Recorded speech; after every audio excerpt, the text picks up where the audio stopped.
event here at Chardon, and it's good to be here tonight. I can guarantee you one thing, unlike last week, I think we're going to get this game in unpostponed. Last week, of course, we had the weather delay and ended up having the game postponed from Friday night to Saturday, the Benedictine Walsh Jesuit game. I don't think we're going to have that problem tonight. It's probably about 25 to 30 degrees colder tonight than it was in Euclid a week ago. We're bundled up, though, and it should be a great game with two teams that I think are made for these elements tonight here in the cold. Let's talk to you about the Hilltoppers first. We saw them last year in the postseason out in Bedford as they took on Streetsboro in this very same round last year in the regional semifinals. And the Hilltoppers were dominant then. They made it to the regional finals. They lost after having an early lead to Aurora. Boy, you hear the crowd in front of us. You see them with the noisemakers. I mean, this is playoff football, and they love their Hilltoppers here in Chardon, no question. But anyway, just back to kind of the Hilltoppers story. They had an early lead in the regional final against Aurora last year. Couldn't hold it. They lost 22-19. And really felt like they were the better team, and they should have been the team that went to the state semis and perhaps gone to the state championship round. They didn't get there, and that's been the driving force from that now to tonight's game. They've run undefeated to this point, and Tyler Carey joining me now here as we get ready for kickoff in a few moments. TC, I mean, we've talked about Chardon all year long. They've been on a mission. They're here, and they're ready to go against a good Quaker team. You know, this is one of the best Division III teams we have certainly seen in our time covering high school football here in Northeast Ohio. 8-0, winning games by an average score of 45-9. And we've talked about how strong this Region 9 is. Kenston coming out of the Region 2 years ago, winning the state championship. Aurora coming out last year, nearly getting to the state championship game. It's not out of the realm of possibility to think that the winner of this game could win the region and therefore go on to possibly win a state title. So that just tells you how huge this matchup is. And even though Chardon is the clear favorite, you've got to think the Quakers are primed for an upset. Before we get to the kickoff here in a couple moments, TC, what are some of the other big games tonight that you're really watching here in high school playoff football? The Division I is at the regional final level. Everybody else here in the regional semis. That's right. Medina and Mentor will play in the Division I, Region I final tonight in Lake County. Not exactly the matchup we expected, but the Battling Bees have had a couple of big upsets to get to this point. The winner of our game tonight will play either Canfield or Streetsboro, both teams unbeaten, next week in the regional finals. Elsewhere in Division III, Holy Name taking on Ashland. West Holmes is on the road against Tiffin Columbian. Also, teams like Benedictine, Hoban, Avon Lake in action for Division II. A lot of the heavy hitters tonight, and this is going to be a crucial weekend for a lot of those teams. All right, TC, as we will let you go. James Pennyjohn gets the opening kickoff, crosses the 25, down the left sideline and put down at the 36-yard line. We'll hear from Tyler Carey more as the night goes, but it'll be a good field position for the Hilltoppers as we get situated and ready to go. 1st and 10. Actually, a market near the 38-yard line, so they'll have good field position to start tonight's game. Chardon operates out of the wing T. Now, you know, well, it's one thing to talk about defending a wing T team. It's another thing to actually do it. It's not easy because you're never quite sure who has the football at what time. But if you're trying to run things on a windy, cold night, the wing T is not bad to execute on 1st down. Quarterback Drew Fetchick will keep it. He'll run left side, crosses the 40, and goes out of bounds at about the 45-yard line. Gets close to 7 on 1st down. Drew Fetchick, the senior quarterback, his first year operating the offense, was a big part of things last year as a split end. Got some opportunities to run the ball, but now he's the quarterback and having a good year both as a runner and as a passer when they need to throw the football. 2nd down, and this time it'll be a give Evan Ash runs it left side, and Ash will take it into Quaker territory, brought down at about the 48-yard line. Fetchick, the quarterback, James Pettyjohn, Sean Carr, Evan Ash at the running backs, Angelo Ferrante, Brady Toth are the wide receivers, and Alex McDonald is the tight end. We'll check the rest of the starting lineup in a second. 1st and 10, Hilltoppers. As we're about 30 seconds gone by in this game, they have the ball now at the Quaker 48-yard line. Fetchick just got a couple of the Quakers to draw offsides. As a matter of fact, when they came offsides, they went in and actually made a hit. There'll be no personal foul, but there will be the 5-yard penalty, and instead of 1st and 10, move it up to the Quaker 43 and make it 1st and 5. On the offensive line, Matt Klosky, the left tackle, Nick Fay at left guard, Dylan Friend is the center, Jesse Giuseppida is the right guard, and George Lemasters is the right tackle for the 8-0 Hilltoppers, coached by Mitch Hewitt. And for the first time tonight, it'll be Fetchick keeping it. Fakes to Pettyjohn, runs to his left, gets to the 40, and knocked out of bounds at about the 39-yard line. Willie Wallace, the strong safety, on the stop for the Quakers.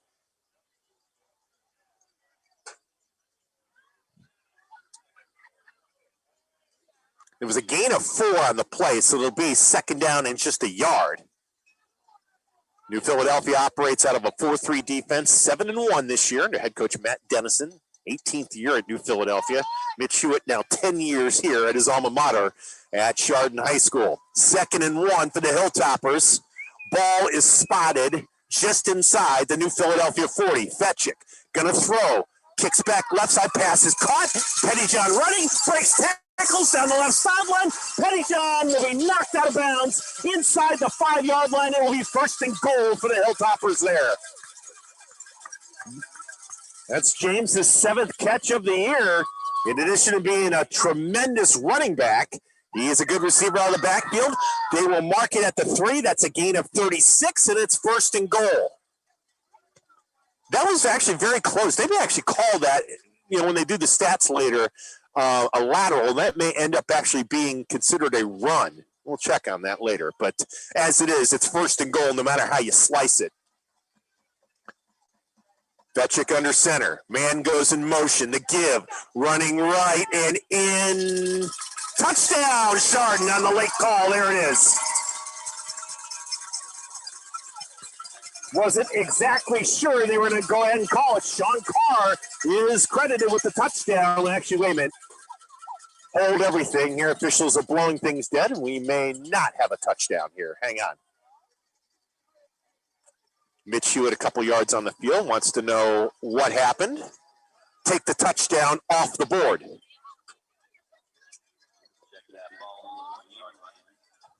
Now they'll just say the ball's at the 1. No penalty or anything. They'll just say no touchdown. So it'll be 2nd and goal from the 1. 10:05 to go here in the first quarter. Hilltoppers on a nice opening drive, trying to cash it in with a touchdown. Wings to each side in that wing T look. Ball at the 1, Fetchick ready. Turns, gives. He'll go to Sean Carr, and this time it is a touchdown. No debate necessary on that one. Sean Carr with his 6th touchdown of the season. That one from 1 yard out. And Chardon on top early, 6-0. With 9:48 to play in this first quarter. But that was a Hilltopper drive all the way through. Mixing things up with that look with Fetchick, letting him be the ball handler. He ran it a couple times, was able to keep the Quakers off guard. And then just when you think run, little screen pass to James Pettyjohn helps to set up the touchdown. Here is the extra point. Nathan Tager's kick is up. It is good. He is 48 out of 48 on his PATs this year. And Chardon, with an impressive opening drive, takes a 7-0 lead, again with 9:48 to play in that first quarter. Quakers defense, Tyler Carey just kind of gave you a little bit of an idea about the offensive power of the Hilltoppers, averaging 45 points a game. The Quakers defensively are having a great year. They're only giving up 13.5 points per game. Their turnover margin is +10. This is talking about New Philadelphia. They've gotten 24 sacks and 15 interceptions. But I got to tell you, I mean, that was about as easy as it gets on that opening drive for the Hilltopper offense. Very, very impressive.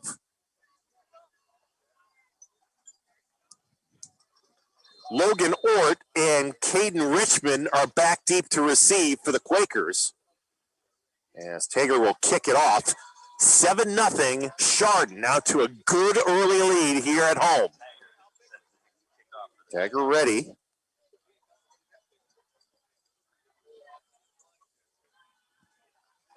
And the kick is off. It's a line drive kick. Richmond's got it at the 8, goes out to the 20, breaks a tackle at the 25, and finally, Caden Richardson will get knocked out of bounds. Or Richards, that's just gets knocked out of bounds at about the 32. It's a pretty good run back there by Richards. And Richards is Richmond, I should say, is a danger on the offensive side. As really, this New Philadelphia has got a bunch of different wrinkles we'll tell you about. But this is another team that can score points. They average 34 a game. As we hear some cowbell on first down, on the ground and going nowhere is Reese Meechan. Nothing doing there as the Hilltoppers close in. Chardon's defense, as good as their offense has been this year, the defense has been spectacular. 8.5 points allowed per game. They've gotten 95 tackles for loss in 8 games. Do the math. That's 12 TFLs each game by this defense.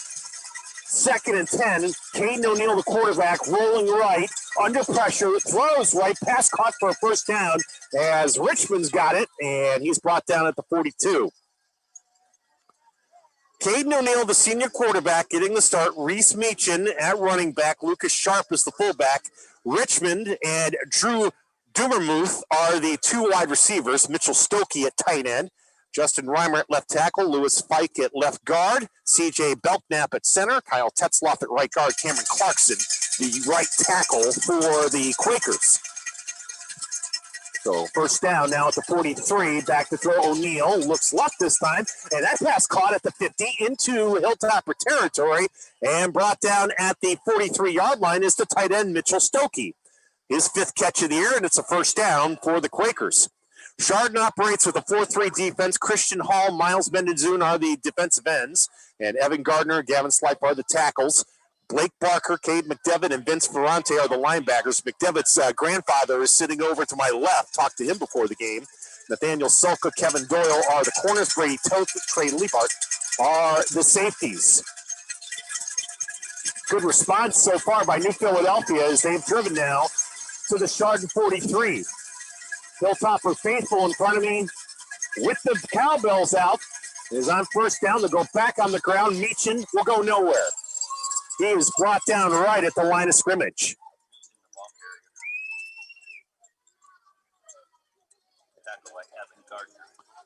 As they will say, Evan Gardner, the defensive tackle, on the stop. The defensive stats individually this year for Chardon has been staggering. Vince Ferrante at middle linebacker, 4 sacks, 20 TFLs. That's just the starters. Here's O'Neill on second down. High throw. It is caught first down at the 30-yard line. That's Richmond again, who makes a spectacular catch. And then on his way down, had the ball stripped from him, but I think they're going to say he was down. So it will be a first down on the catch by Caden Richmond at the 30-yard line, no fumble. Ferrante also has an interception, 6 pass breakups, 1 fumble recovery, and a touchdown in 8 games. Caden Richmond has been impressive already. Good kick return and a couple of catches on this drive for New Philadelphia as they try to answer the early Chardon touchdown. 7-0 Hilltoppers. Shotgun for O'Neill.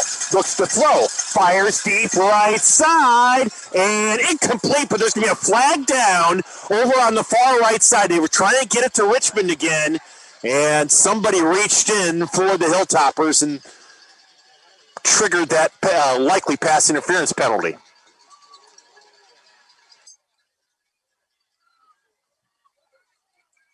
But obviously the strategy here for New Philadelphia early, despite the weather, the winds died down a little bit from when we got here about 5:30. But the strategy is, look, we don't think we're going to be able to run through the Hilltoppers. We're going to try to go over them with the passing game. The interference penalty moves it to the 15. First down, O'Neal rolling, looking, trying to buy time. Throws, end zone. It is intercepted at the 1 yard line. Bringing it out is Kevin Doyle. At the 5, Doyle breaks tackles and down at the 7 yard line. That time, Cade O'Neal, rolling left, tried to throw it back across his body. It didn't have a lot of zip on it, and Kevin Doyle was there for his second interception of the season. And Chardon's defense comes away with another turnover. They've done so well in that category this year, and they'll take over at their own 10-yard line with 6:50 to play in the opening quarter.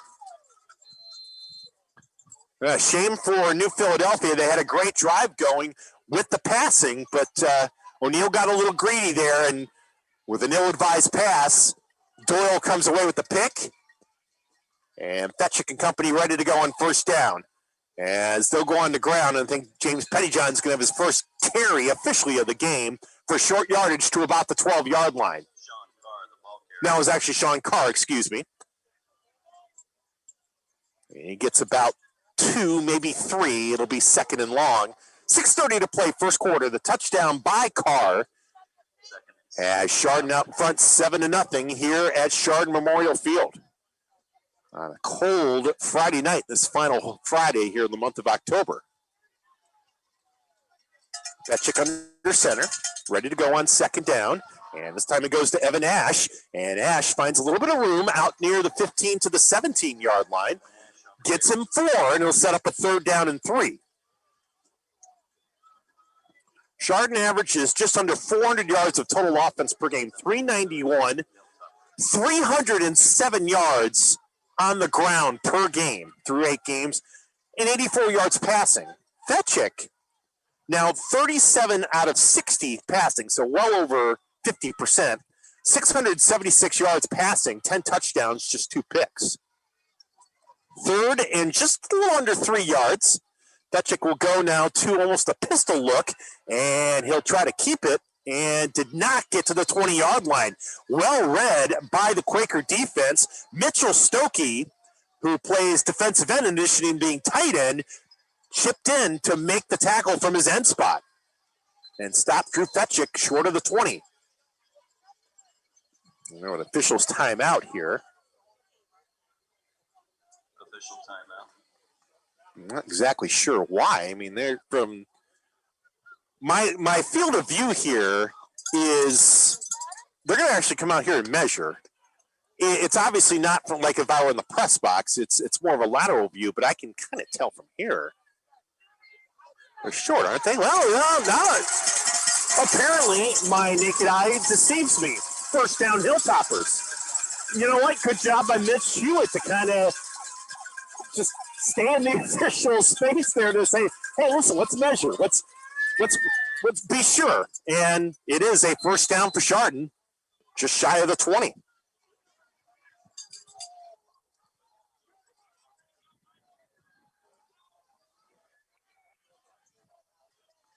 So new life here for Chardon as Fetchick will move Sean Carr over a little bit to the left. Now Ash in motion gets the handoff. Ash runs left, crosses the 25, and gets driven out of bounds at about the 27-yard line. Mitchell Stokey, Lewis Fike, Justin Reimer, and Danny Gonzalez up front. Gonzalez has had a really good year with 5 sacks. Matthew Beach, Logan Wallace, and Logan Ort are the linebackers. Good set of backers, just like Chardon. Both Ort and Wallace have had really good years. And Beach has had 4 interceptions. Caden Richmond and Curtis Tetzloff are the corners. Drew Dumermuth and Willie Wallace at safety. 2nd and 1. They gave Ash 9 on that pickup. And this time they'll swing it to the right side. Here comes Pettyjohn to the 30. Flag goes down as James goes out of bounds at the 33-yard line. This one likely coming back via a holding penalty.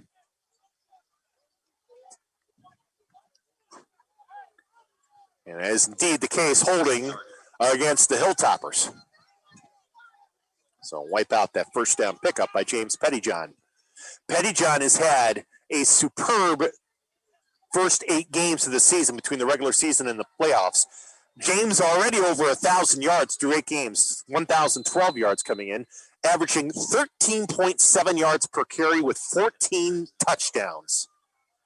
And he came into tonight just 53 yards away from passing some guy named Hewitt as the all-time playoff rusher in Chardon history. The snap goes over Fetchick's head. He's able to go back and pick it up, running left, finding room, and Drew at least get back to the line of scrimmage at the 15-yard line. That's a heck of a job by Fetchick as he lost that snap, able to get it back and at least get something out of the play. It's going to be 3rd and long, but it could have been a lot worse.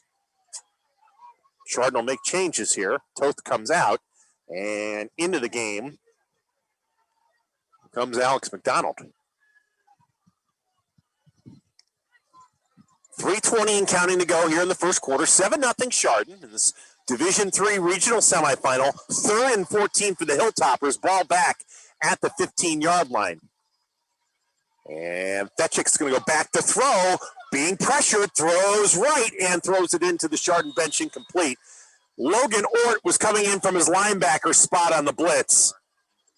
And Ort, as we said, has had a great year already. So Fetchick was looking in the direction of Sean Carr, but basically just wanted to get rid of that football. So that 4th down and that the holding penalty and the miscue really do come back to hurt the Hilltoppers, and this time they're going to have to kick it away.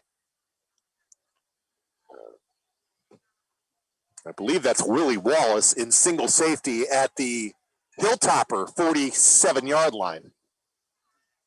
As Alex McDonald will punt it away. Good snap, and the kick is indeed away. Wallace will backpedal to his own 48, gets to the 50, and down he goes at the 50-yard line. Cade McDevitt amongst those who came down to make the tackle for the Hilltoppers. And New Philadelphia, though, after the interception, still with good field position as they'll take over right at the 50-yard line.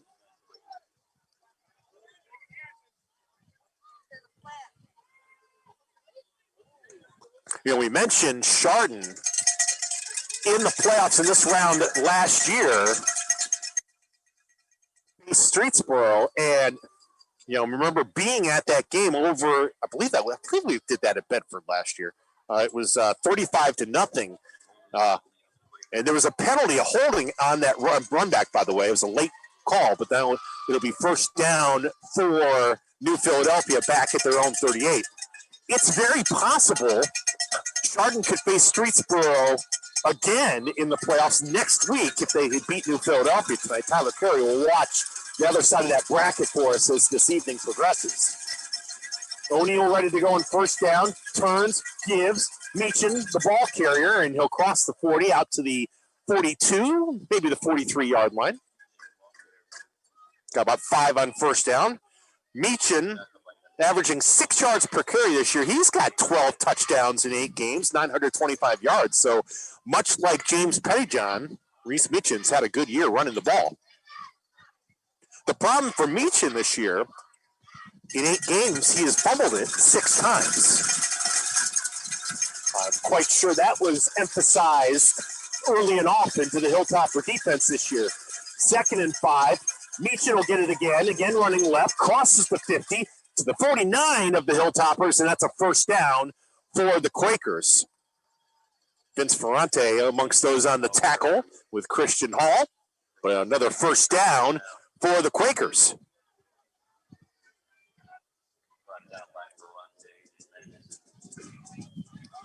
As we now are under 2 minutes to play in this first quarter with a lot of running, we're going to see the clock run quite a bit tonight. Shotgun for O'Neal on 1st and 10. This time he fakes the Meechin, throws to the right on the back shoulder throw, and the pass is caught at the 31-yard line. Dummermuth on the catch, and it's a 1st down for the Quakers.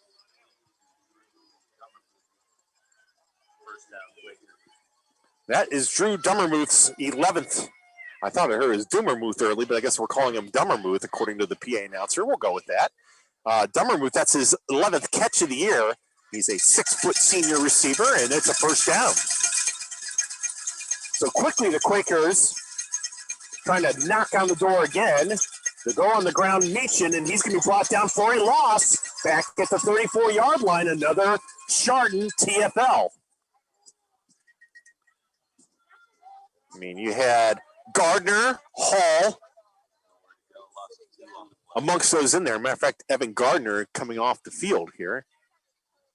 Thought he might have been shaken up, but it looks like he's okay.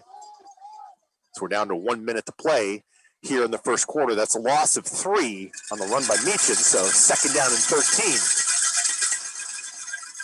Caden Richmond out here wide left with 2 other receivers.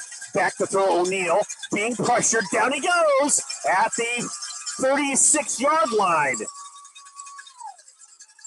The Hilltopper defense again coming in and making things difficult.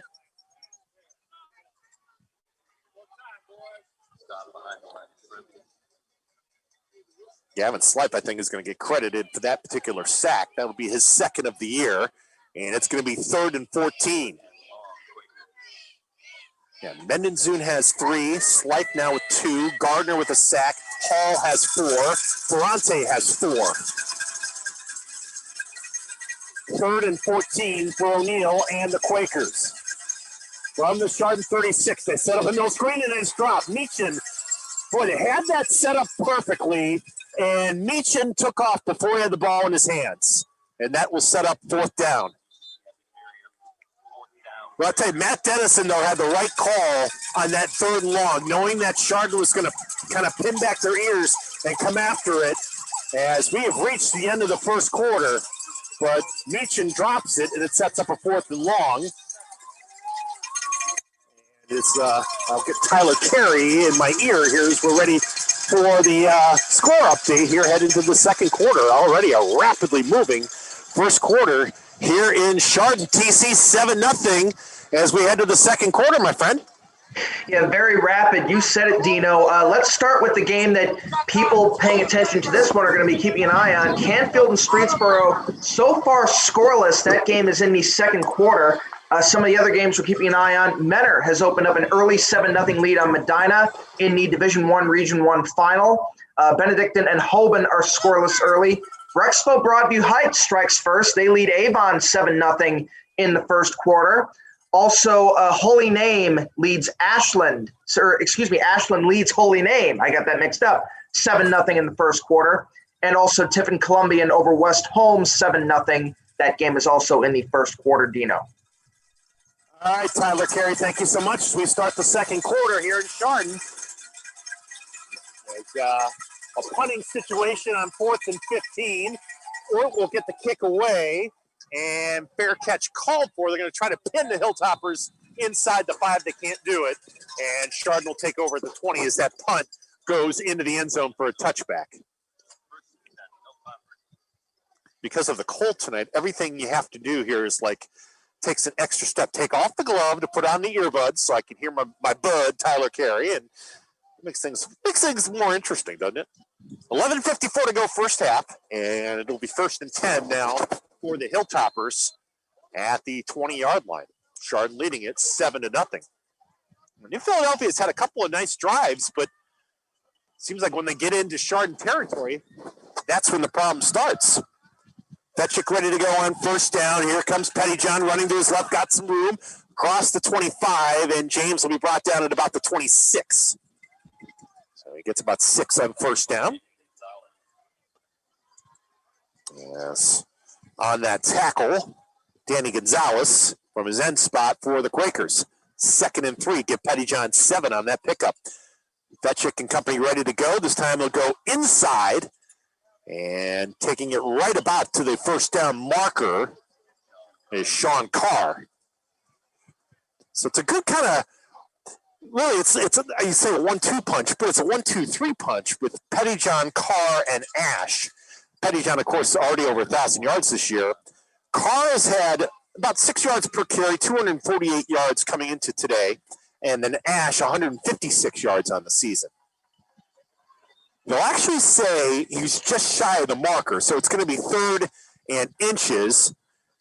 Vetchik will turn. He'll give Pettyjohn 1st down and a lot more to the 40, and James brought down at the 45-yard line. James Pettyjohn getting warmed up on this drive, and he gives the Hilltoppers a first down at their own 45-yard line. Got 16 on that pickup.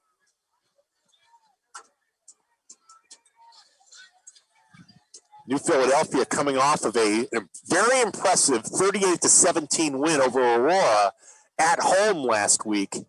When I think a lot of us thought we were getting ready for another Chardon-Aurora matchup here tonight, Quakers had other ideas, and they played well. As Pettyjohn gets the carry again, he'll cross the 50 into Quaker territory, and Pettyjohn will be put down at the 46-yard line. So he gets 9 on that first down carry. 2nd and 1.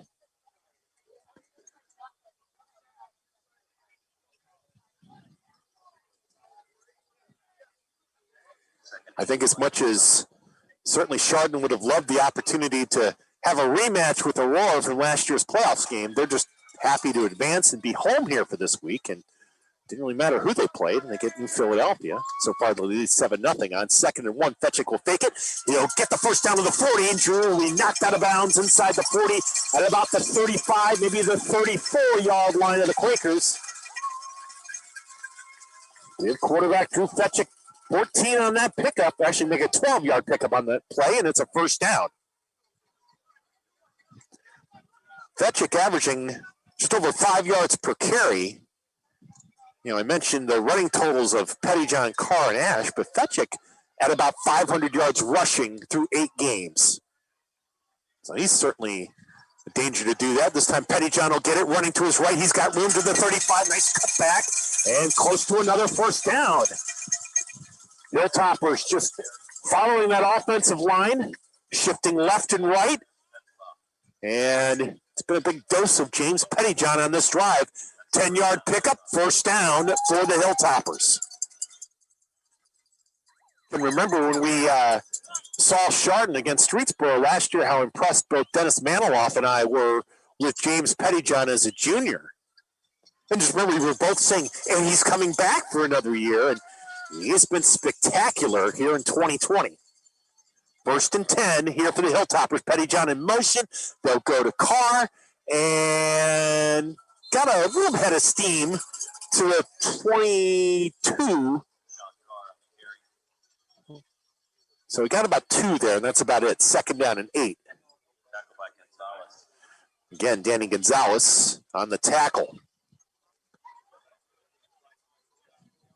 Yeah, Mitchell Stokey and Danny Gonzalez, 2 very, very talented defensive ends.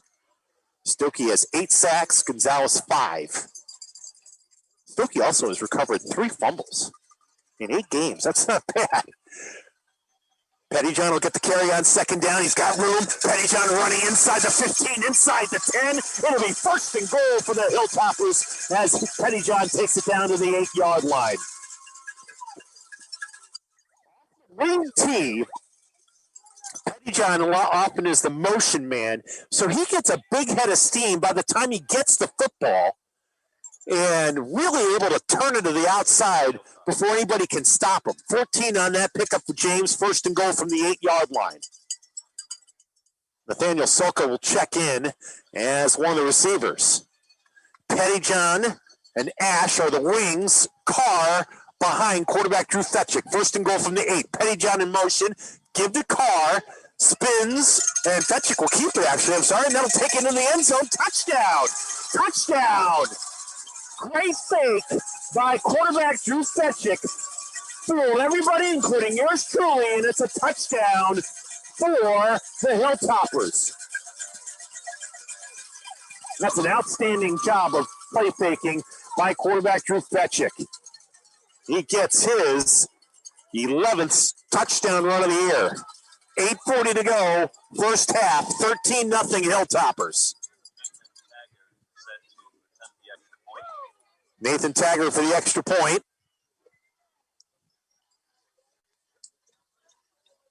Ball is down, kick is up, kick is good.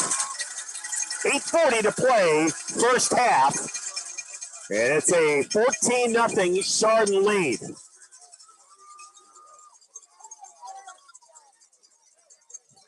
Everybody thought, including yours truly and the Quaker defense, that Sean Carr had gotten that carry. But Fetchick did a great job fooling everybody and swung it to the right side and was able to cross the pylon in for the touchdown. That's the key to the wing T. As much as everyone said, well, wing T is boring, it's just running it all the time. But if you're able to fool the opposition with ball handling and make them think you're keeping it, or make them think you're giving it to the swingman, or giving it to, or keeping, or running it, whatever, you really have an opportunity to cause havoc defensively. And last year I remember Joey Trevisano was terrific in that role, and this year it's Drew Fetchick. And outstanding ball handling is a good way to really be successful with that wing T. The Hilltoppers are. The kicker, though, is that Fetchick can throw the football if he has to. They don't necessarily want to throw the ball, but if you're in a situation where you fall behind or something, they can throw. As the kickoff will be fielded at the 5, and it's dropped, picked back up. Here comes Richmond to the 10, breaks a tackle at the 15 and out to the 20-yard line. That's one where I think the Quakers would have liked to have had that one back. So 1st and 10 here for New Philadelphia, but they are now down 14-0 with 8:34 to go here in the second quarter.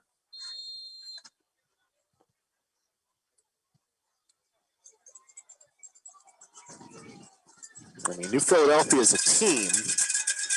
Offensively, they can strike quickly. They've got 3 touchdowns this year of over 90 yards. 2 from a running back and 1 via the air. First down, and the pass is going to be caught back at the 15. It was nearly taken away, and that is Logan Ort, who's brought down behind the line of scrimmage. Shocker, at the 18. Another TFL. Trey Liebart, the safety, coming in to help read that play. But I got to tell you, somebody for the Hilltoppers almost intercepted that screen pass. That's how quickly they read it.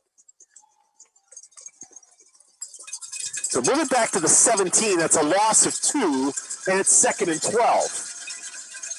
Ort will stay in the game at running back. He'll stand right of O'Neal on the shotgun.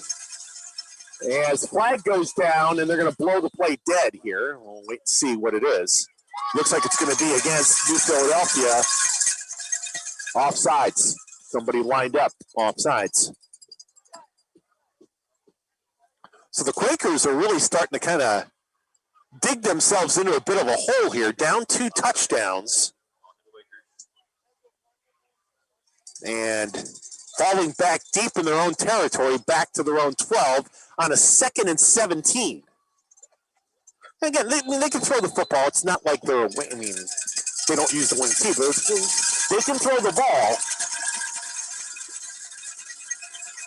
But this is not how they wanted things to progress. Shotgun for O'Neal, under pressure, rolling right, looks, throws, incomplete. Looking for Dummermuth at the 21-yard line, but he had Evan Gardner chasing him from the backside. 3rd and 17 for the Quakers.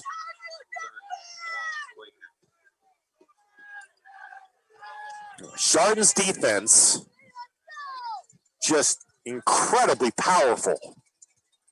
They cause pressure every single down.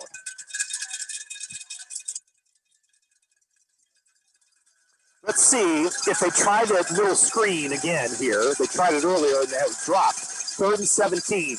O'Neal, pressure, throws, incomplete. Cade McDevitt was coming in on the blitz and knocked O'Neal down back in the end zone.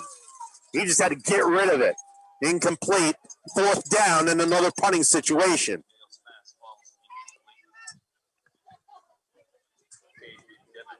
McDevitt, much like Ferrante, is a stat machine.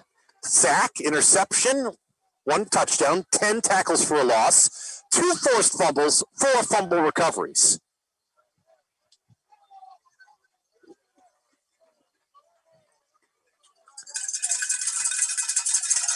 As Logan Ort will stay in the punt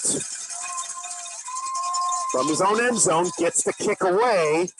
And McDevitt will back up to his own 35, drops the football, goes back, picks it up at the 25, and he'll be put down at the 27-yard line. Almost a big disaster for Chardon, but Cade McDevitt able to go back and get that football. But the Hilltoppers will start now further back in their own territory near their own 27-yard line. 7:15 to go here in the first half. Touchdowns by Carr and Fetchick have the Chardon Hilltoppers leading it here 14-0 over New Philadelphia in this Division III regional semifinal. A cold, blustery night. Saw Matt Standrich say we may have snow coming here in Northeast Ohio in the next couple of days. Great. That's on first down. Fetchick will swing it out to the right side, and that pass is caught out to the 29-yard line. Very little running room there. I think that was Ash who got that catch. And no, actually it was Barker, I'm sorry, who made that catch and was able to pick up. Well, actually, they'll say he lost yardage. That is a loss back to the 23-yard line. Hard to see over here laterally where I am, so I apologize there, but it's going to be 2nd and 15. Blake Barker, that is his 5th catch of the year. He's actually caught a couple of touchdowns. As Fetchick on 2nd down will go to the right side, and I believe that's Pettyjohn getting the carry out to the 30-yard line.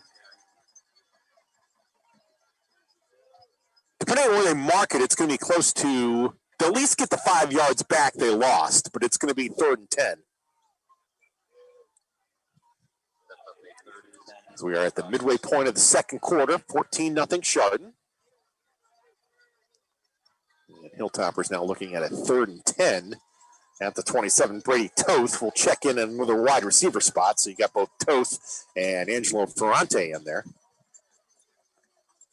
Toth will come out here wide left.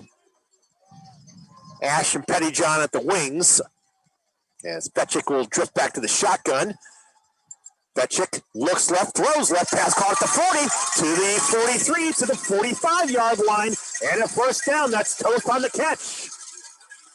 18 yards on the pickup. That's a well-thrown ball by Drew Fetchick. Yeah, lest anyone think that Chardon is one-dimensional, on a 3rd and long, with the quarterback having to roll left, a difficult throw, and he put it beautifully to Brady Toth. Drive continues for the Hilltoppers. That shows you something right there. Now Fetchick can go back under center. In that wing T look, Pettyjohn in motion. They'll give to Carr. And short yardage, really not much there for Sean as he's put down by Logan Wallace, the middle linebacker. They'll give an initial surge of about 2, 2nd and 8.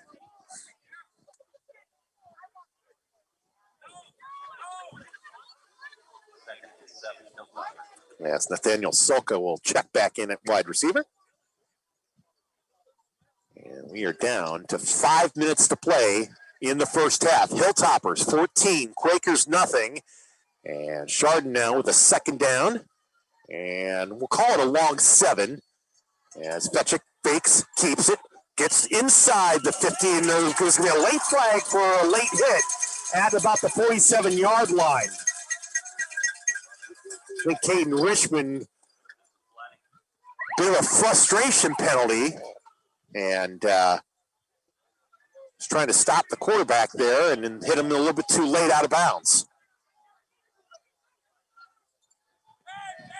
So that is going to be a costly penalty for the Quakers. I think it'll go down to the 32. It will, and that's a first down. That's the thing. We knew Philadelphia. They've had the interception tonight near the goal line that was picked off by Doyle. And, you know, they've had a couple of costly penalties.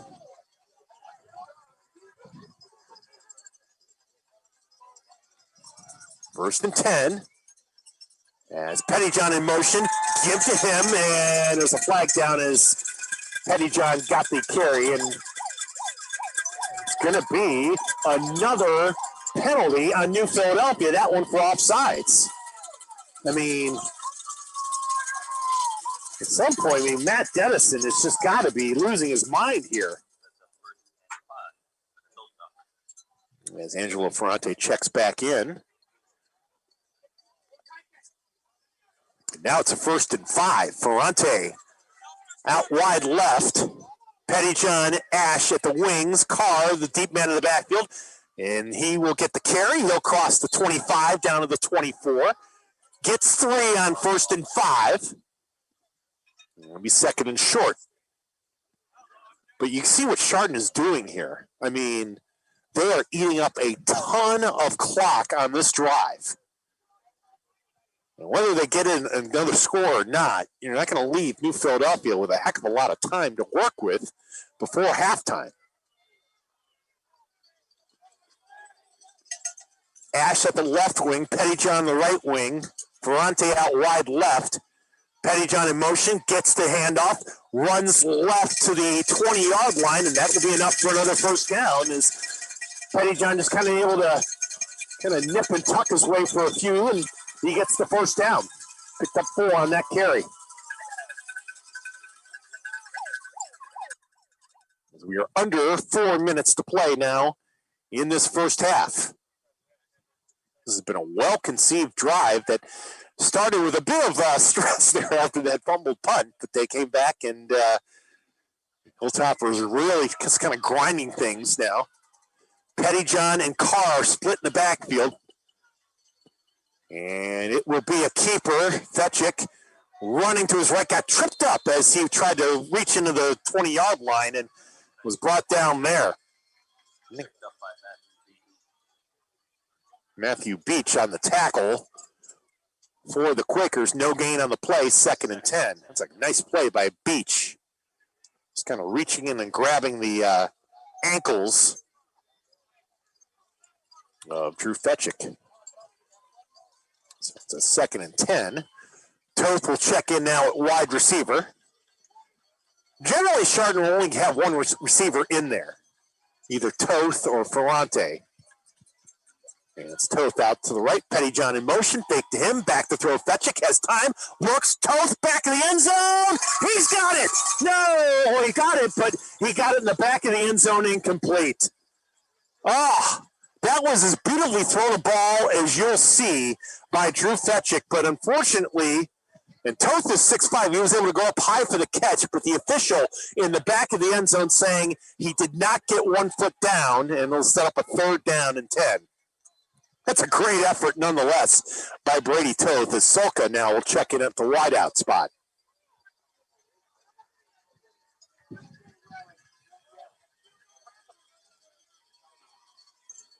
Third and 10 for Chardon. Fetchick will go to the shotgun. Solka out wide left. Pettyjohn in motion. Back to throw. Looking left for Solka. Back of the end zone. Incomplete. Looked like there was some contact there with Curtis Tetzlaff, the corner.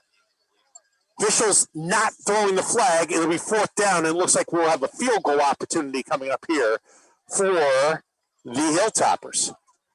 Trying to stretch out this lead.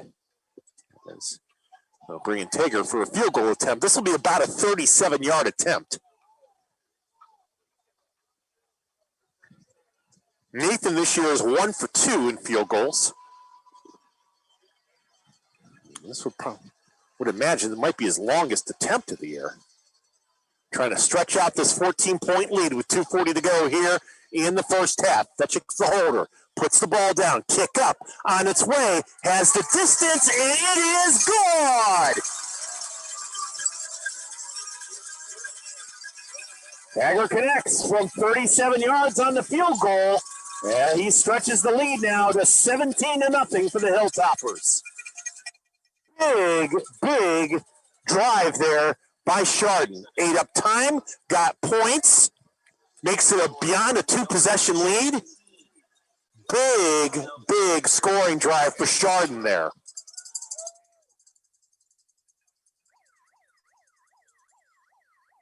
And Chardon did that drive. Obviously, they use the running game and the wing T, but just look at that 3rd and 10 pass to Toth that got them the first down, and almost got a passing touchdown later in the drive. But again, just showing you another dimension of what they can do to beat you. Now, the one good news here for New Philadelphia is they've got some time to work with. All their timeouts remaining, 2:36 and counting, and I believe New Philly would also start the second half with the ball too. So bear that in mind. Logan Ort and Caden Richmond back deep to receive. Stagger approaches the ball here after nailing that 37-yard field goal. As it will be Richmond with the catch near the 10-yard line. Runs to the 20, and he'll be put down at the 20-yard line. Good coverage on special teams by the Hilltoppers. And I think that was Ash who made the tackle. It was Evan Ash. Credit him for the tackle there on a nice individual play just before the 20-yard line.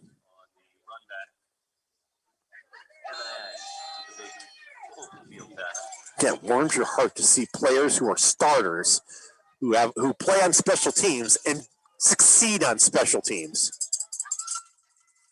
Let's see what New Philadelphia can do at their own 20 with 2:29 to go before halftime, down 17. O'Neal, middle screen, caught at the 20, down at the 20-yard line. Vince Ferrante blew up that play as Reese Meechin made the catch. Well, we said they tried that middle screen earlier, and it was open, and Meechin had dropped it. That time he caught it. I think he wishes he probably would have dropped it because Vince Ferrante dropped him. 2nd and 10.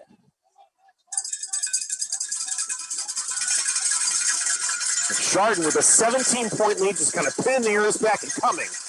O'Neal rolling left, blitzed, in trouble, throws over the middle, incomplete. Just tried to get it out somewhere out there. He was being chased by 3 black jerseys. I mean, you had Mendelzoom coming in there. You had Gardner coming in there. Just no time for Cade O'Neal to do anything with the football right now. And because it's a 17-point lead, you almost get the feeling now that Matt Dennison and the Quakers are almost having to abandon the running game. 3rd and 10 coming up. Minute 46 to play here in this first half. Chardon 17, New Philadelphia nothing.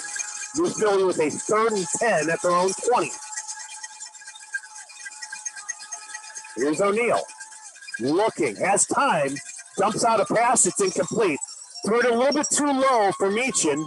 Even if he makes that catch, he's not going very far because Ferrante was over in the neighborhood. So was McDevitt. And on 4th and 10, another punting situation for the Quakers, and Cade McDevitt will go back into single safety. Now Chardon will have an opportunity here with all their timeouts remaining to try to get something before halftime, already up 17-0.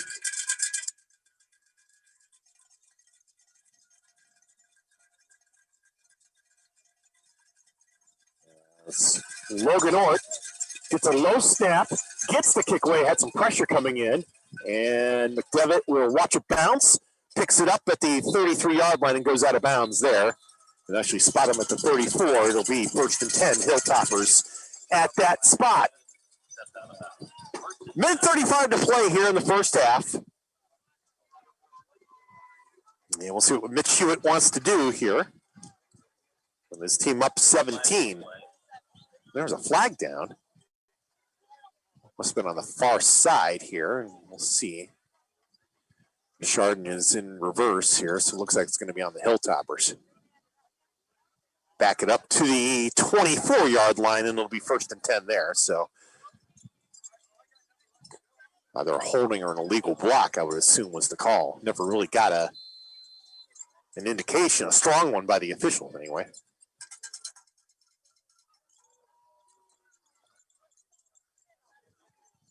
Petchik under center on 1st down, and they'll give it left side. I believe that was James Pettyjohn on the carry. It was. And Logan Wallace will put him down at the 29-yard line. So, 24-yard line, I'm sorry, 2nd and 10 from there. Chardon is not really in much of a hurry here with a 17-point lead.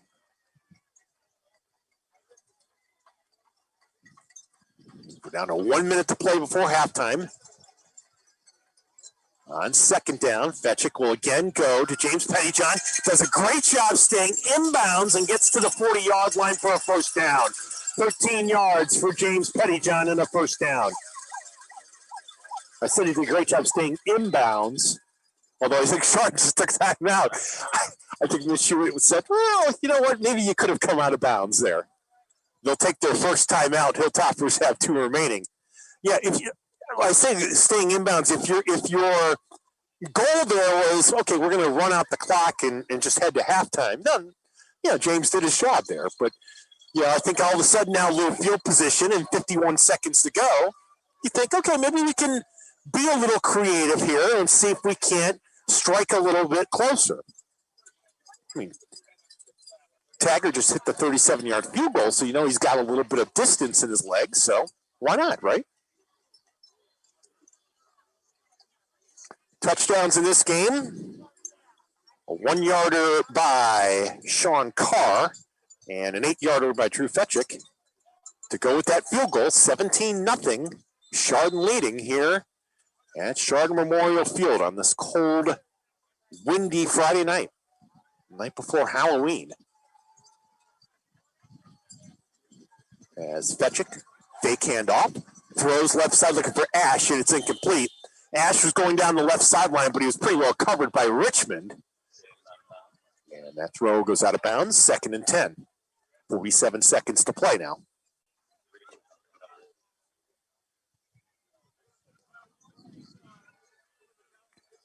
It's one of the things that is fun to see, though, with these Hilltoppers, how they incorporate the pass in the wing tee that they execute so well.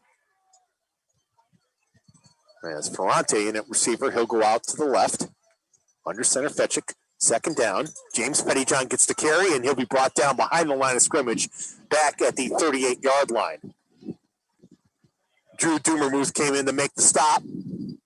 35 seconds and counting to go before halftime.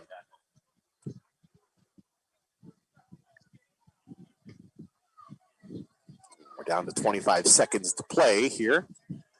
Hilltoppers, I think, we don't have a play clock in front of us, but I think Chardon will have to run one more play here before we get to halftime. New Philadelphia might elect to take a timeout here. We're down to 12, 11, 10, 9. Pettyjohn in motion. We've got motion everywhere. Pettyjohn gets the carry. He'll get across the 50 to the 48-yard line. That's a first down for the Hilltoppers. And Mitch Hewitt runs on the field and says, give me a timeout with 2 seconds to play. I mean, Mitch was on the sprint that time.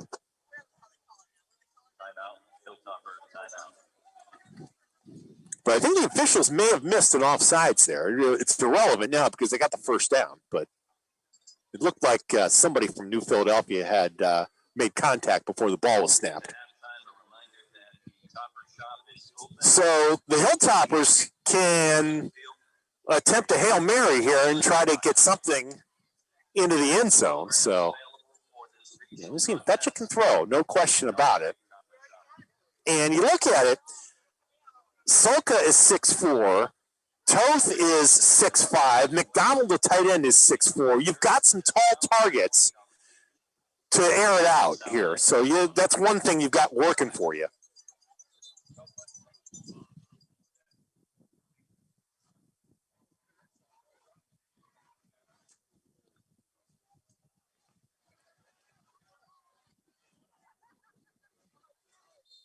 Let's see.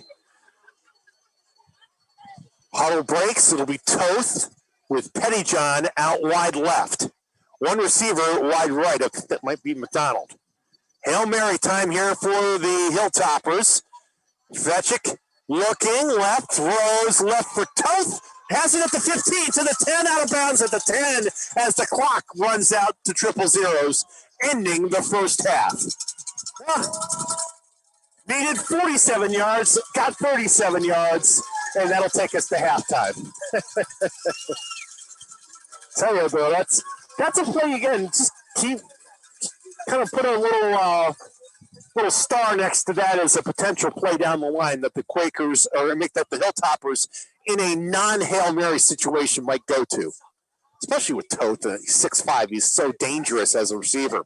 All right, that'll take us to halftime. 17-0 Chardon on top of New Philadelphia. We'll let you enjoy the Chardon halftime marching band, and then we'll get you ready here for the second half. Tyler Kelly will join me in a few minutes for scores. That all comes your way, but enjoy halftime as the Chardon marching band will entertain us.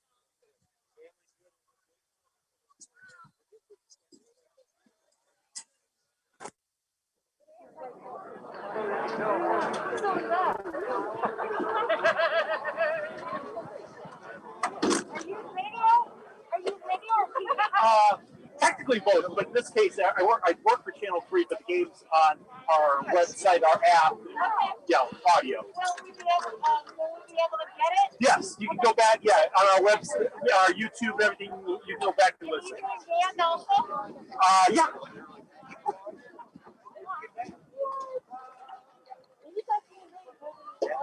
How are you doing?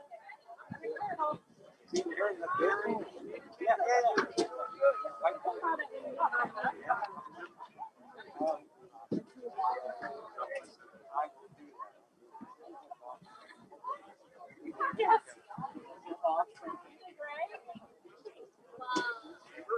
Yeah. This is your Mom.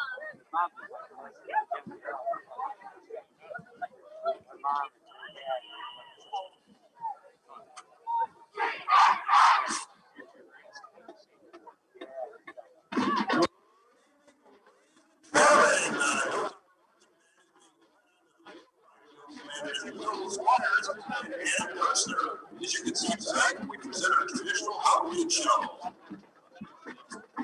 Composed by Andrew Weber, the first tune is originally from a hip-hop musical.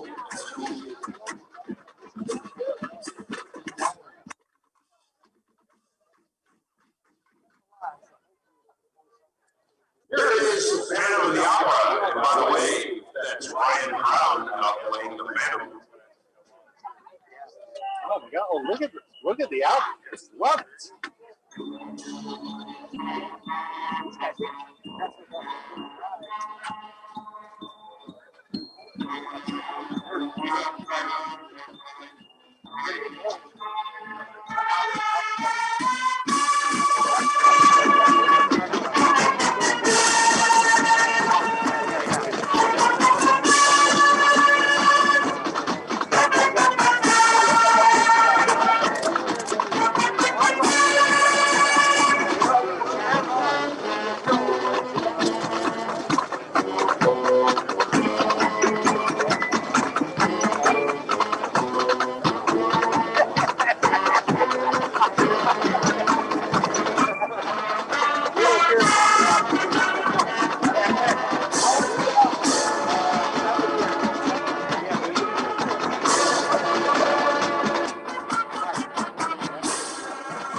Most popular guys in the stadium, the guy with the hand warmers.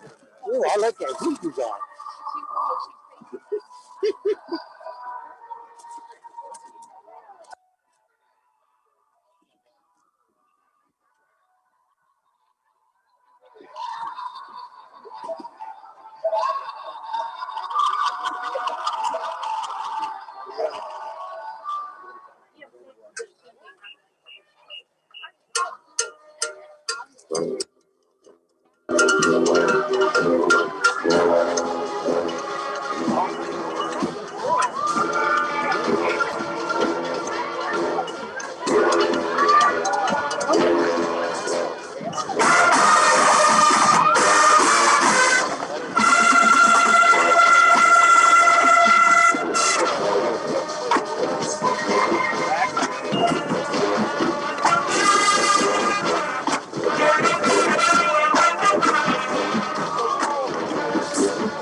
All right, Topper fans, put your hands together for the Chardon High School lights off.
I hope you enjoyed the Chardon marching band there.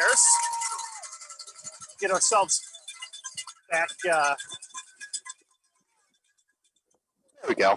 Get ourselves back in shape here. DeNatale with you at the half. 17-0. Chardon on top of New Philadelphia. Total yards, courtesy of my guy Kyle Kelly. 260 yards of total offense for Chardon to 64 for New Philadelphia. And keep in mind, and again, the Quakers 7-1 in the regular season and playoffs, counting last week and everything. offensively. They're averaging 34 points per game and 331 yards of total offense. So just 64 yards of total offense for the Quakers in the first half. By the way, James Pettyjohn ran for 94 yards in the first half, so he is now the all-time playoff rushing leader for the Chardon Hilltoppers, eclipsing the mark of one Mitch Hewitt, which I think his coach will be okay with James Pettyjohn passing that record. So TC, as Tyler Carey joins us now, 17-0 in favor of the, there we go, in favor of the Hilltoppers. Or windy there, I'm guessing. What else is going on around the area here in this last Friday of October and a cold night here in Northeast Ohio? Well, Dino, including this game that we're covering, obviously, we've got 13 playoff games involving local teams going on this Friday night. Obviously, the game that Chardon and New Philly fans are going to be paying attention to is Canfield and Streetsboro. The winner of this game plays the winner of that game. They're just about ready to start the third quarter over in Portage County. Canfield has a 14-0 lead over the Rockets. So far, it's been all Cardinals in that game. They've been able to control things. Elsewhere in Division III, Ashland has a 14-7 lead on Holy Name. That game is at halftime. Also at the half, Tiffin Columbian leads West Holmes 21-14. In Menor, a bit of a close game again. The Battling Bees hanging in there. The Cardinals, however, do have a 21-14 lead. That game is in the second quarter. That's the Division I, Region I final, as we have mentioned. Hoban has control over Benedictine, but not in the usual blowout fashion. They do lead 7-0 at the half. Avon Brexville Broadview Heights hanging in there with Avon. However, the Eagles do lead 24-14 at halftime. Hudson leads Warren G. Harding. That is 14-6 at the half. Avon Lake, a very tough game against Toledo Central Catholic. They lead 16-7 also at halftime. Massillon taking on Westerville South. They lead 21-9 in the second quarter. Perry facing Olentangy from the Columbus area. They lead 14-10 in the second quarter. And then two games from Division 7. Dalton trails Warren John F. Kennedy 14-12 at halftime. But Lucas does lead McDonald 21-7. That game is also at the half, Dino. Well, think about this, TC. You could have next Friday regional finals, Avon Lake, Hoban, and Hudson. And then as you put it, and you've been talking up Canfield this year, Canfield against potentially these Chardon Hilltoppers. Absolutely. I think that would be a very, very good matchup. I think Streetsboro against Chardon would be a good matchup too. I certainly don't think it would be 35-0 like it was in last year's playoffs. Canfield, obviously a very good team out of the Youngstown area. The only team that New Philadelphia lost to this year, and it was by only a touchdown. So far, they've been able to shut down that high-powered Rocket offense. And obviously, they've got a lot of football to play. But I think if they go in there and they kind of hold serve and manage to get a double-digit win over Streetsboro at Streetsboro, they've really made themselves known, and they're going to make sure that they're going to announce themselves as a very formidable opponent for Chardon, assuming Chardon wins this game, if it holds up the rest of the way.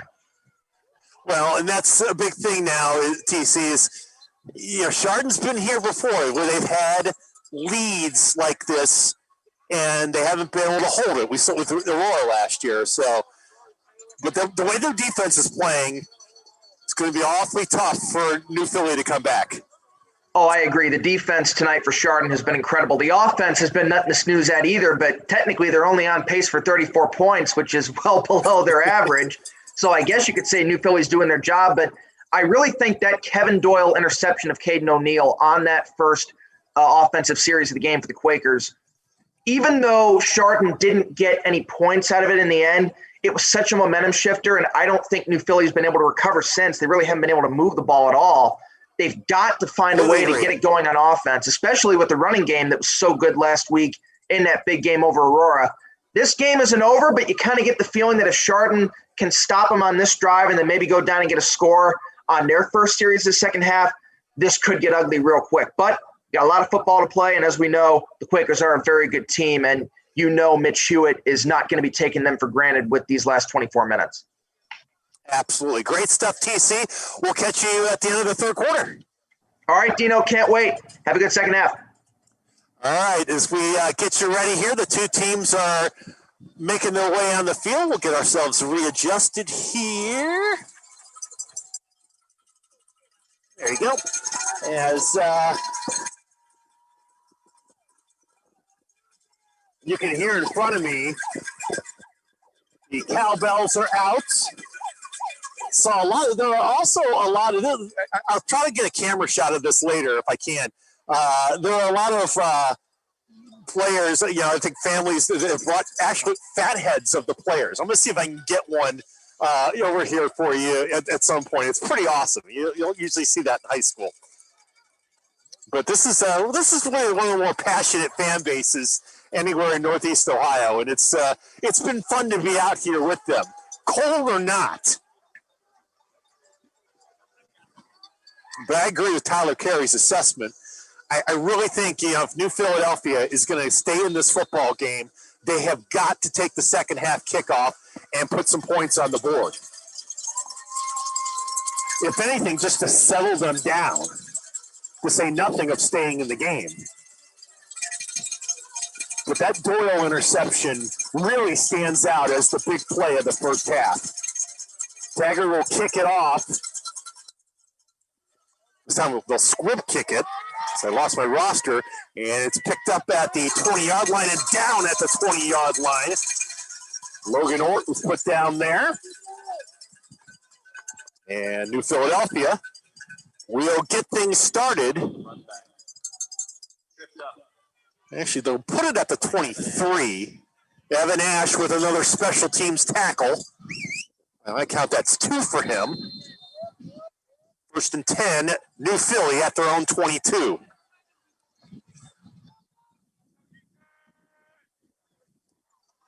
Caden Richmond will go out wide left along with Dumermuth. Shotgun for Caden O'Neill. And he will give it to the man swinging Logan Ort. And Ort is going to be brought down behind the line of scrimmage. We said before the game, Chardon came into tonight with 95 tackles for loss in 8 games. And they've had at least 3 or 4 more tonight. That's a loss of 5 on that play. 2nd and 15. Christian Hall from his defensive end spot, pinching in, staying home, was able to stop Ort from turning it into the outside and instead turn it into a 5-yard loss. Ort will stand to the right of quarterback Caden O'Neill. O'Neill back to throw. Looks deep over the middle. Pass is caught. A big hit, but holding on and making the catch is Richmond on the catch? I believe it is, yes. Caden Richmond with a tremendous catch. That may have been Toth who delivered the big hit, but that's a first down on that pickup. They actually said it was Beach. I'm sorry. That was not Richmond. That's a first down to the 36-yard line. Big play. On the ground is Reese Meechin. And short yardage, he may have gotten a half yard running to his right, but that's really about it. Second and they won't even give, they'll say no gain. 2nd and 10. 10:30 to go here in this third quarter. 17-0 Chardon. Touchdown runs by Fetchick and by Carr, along with a 37-yard field goal. 2nd and 10, O'Neill. Under pressure, rolls right. He's going to tuck. He's going to run to the 40 and out of bounds at, I'm going to mark this, at the 41, looks like. Running for his life. He got about 5 yards on that pickup. I think Mendenzoon was coming in and after him on that particular play. As the wind is really howling here in Chardon. 3rd and 5 for the Quakers. They cannot afford to punt the football away. They have got to have sustained drive here in first downs. O'Neal on 3rd and 5, throws. Richmond with the catch at the 50, breaks the tackle. He's to the 40, down and slips at the 32-yard line as he was trying to cut it upfield. As it is, it's a first down. It could have been a lot more, but Caden Richmond will move the Quakers to the Chardon 31 on a big, big play on 3rd and 5.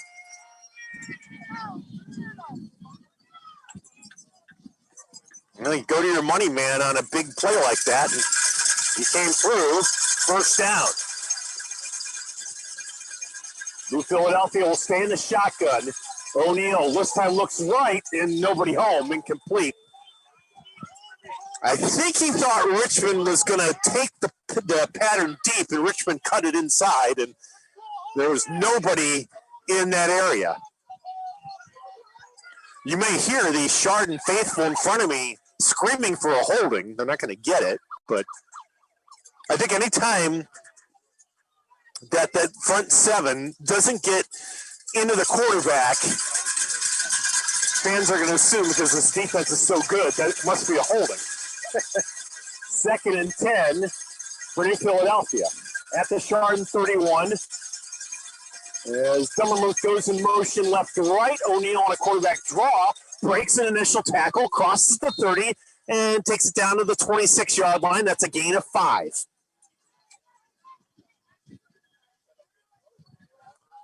When you have so much defense coming at you, if you're able to kind of go to the spot where the defense was and just find a little bit of a seam, you'll take that 5 yards, and it makes this 3rd down a lot more manageable. 9:12 to go in the 3rd quarter. As Evan Gardner checks back in at defensive tackle spot for the Hilltoppers. 3rd and 5 at the 26 for New Philly. Here's O'Neal. Rolling right. Mendonzoon coming after him. Throws over the middle. Incomplete at the 10-yard line. Now, I saw what the crowd in front of me saw. Mendonzoon was being held that time. No call. And it'll be 4th and 5 on that incomplete pass. He was trying to throw it to his tight end, Mitchell Stokey. And on 4th and 5 from the 26, it looks like they're going to attempt a field goal with Elliott Warner. Warner is 9 for 11 on field goals this year with a long of 47. This is going to be, they're going to mark it at the 32, a 42-yard attempt. It is going to be short. No good. I'm very surprised, down 17, that New Philadelphia went for that long of a field goal on a 4th and 5. That's a lot of respect for the Chardon defense, and it's well-deserved, but I would have thought that to be, and again, I mean, Warner this year, 9 for 11, now he's 9 for 12, and he has made a 47-yard kick, but, I mean, folks, the wind really has picked up since halftime. I don't care which direction you're going. So Chardon will get the ball back at their own 20, leading by 17. Fetchik will keep it on first down, runs to his left, takes it across the 25, and brought down at the 28-yard line. And Tyler Carey, I thought, made the great point. You just get the feeling that if Chardon's able to put points on the board here, you almost get the feeling like they're ready to run away with this thing. And the way they're able to execute the offense with the clock moving, New Philadelphia might not get the ball back here in this 3rd quarter. If they do, not very much time. 2nd and 2. Here's James Pettyjohn on the run. First down to the 30. He's to the 35. He's to the 40. Pettyjohn over 100 yards for the day, and he's down at the 45-yard line. Give him 17 more, and a first down for the Hilltoppers. Chardon's all-time leading postseason rusher continues to rack up big gains tonight. 8 minutes to go here in the 3rd quarter. Chardon 17, New Philadelphia nothing, and the Hilltoppers with the first down at their own 45-yard line. As Brady Toth in at wide receiver, he comes out near side right. Ash and Pettyjohn on the wings, and it'll be Fetchick with the keep. He'll run to the right and gets knocked down at the 47-yard line, but there's a flag down as well, and it's going to be against Chardon.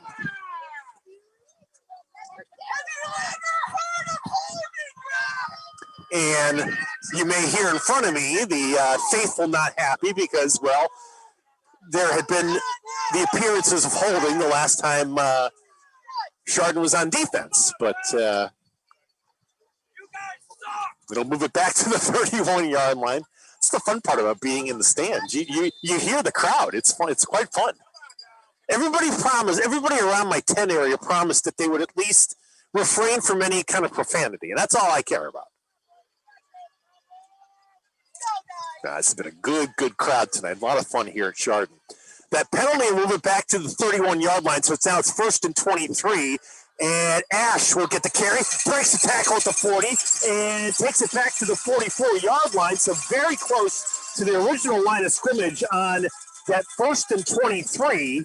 He gets about 13 yards, and it'll be 2nd and 10. And there's a late flag over on the far side of the field. It's a sideline warning against Chardon. And Mitch Hewitt and his assistants are going to back the players up and make sure they don't get flagged for that. 2nd and 10 at the 45. So Ash gets 13 on that pickup. Salka will go out wide left.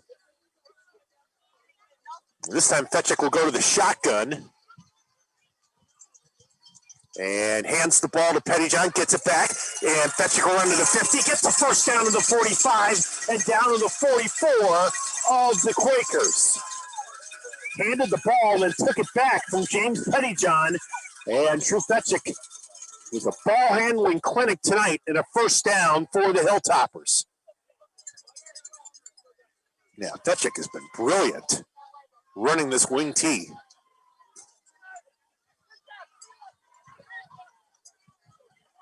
Toth in at receiver. Now he'll go out wide right. Ash and Pettyjohn the wings. Carr behind Fetchick. Pettyjohn with the carry. Pettyjohn runs to his right. Pettyjohn with her loose. He's inside the 25 and out of bounds. Chardon can sense it right now. We'll see where they officially mark this, but they're going to put it at the 21-yard line. That's a gain of 22 for James Pettyjohn. The way he's going to approach 200 yards tonight.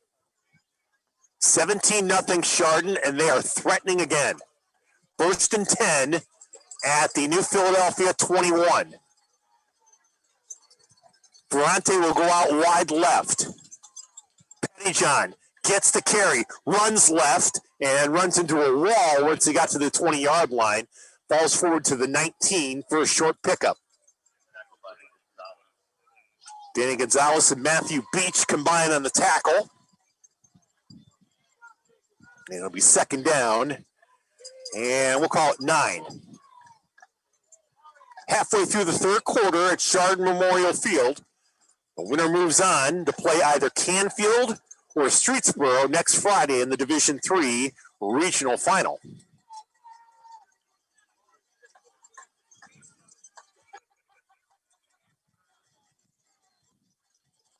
Fetchick with a long count. He goes under center. And this time he keeps. Little student body right inside the 20. Cuts back in at the 15. And put down at about the 15-yard line. Caden Richmond came over to make the stop. Willie Wallace also there. They'll mark it at the 16, so we'll call it 3rd and 5 now for the Hilltoppers.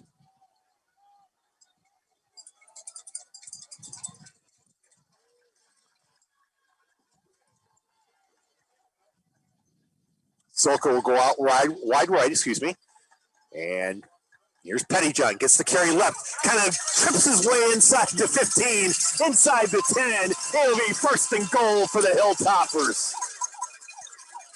Well, James Pettyjohn's balance is something to behold.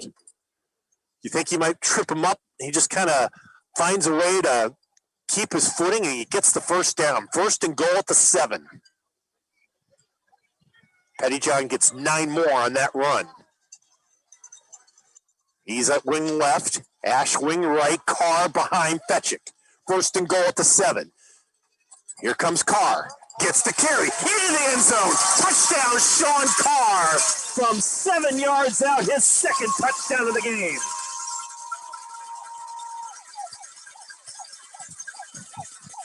Hilltoppers now leading it 23-0 with 4:31 to go in the 3rd quarter. That was a piece of cake on that 7-yard TD run.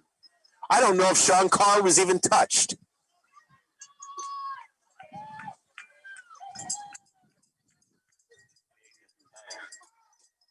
There's Taggart for the extra point. Ball is down. Kick is up. Kick is good. Taggart now 50 out of 50 on his PATs here in 2020 to go with that field goal he made earlier tonight.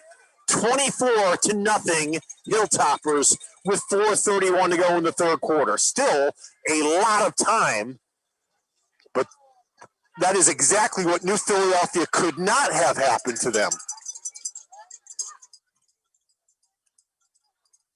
You know, they put together what seemed like a good start to that drive, but they missed the field goal.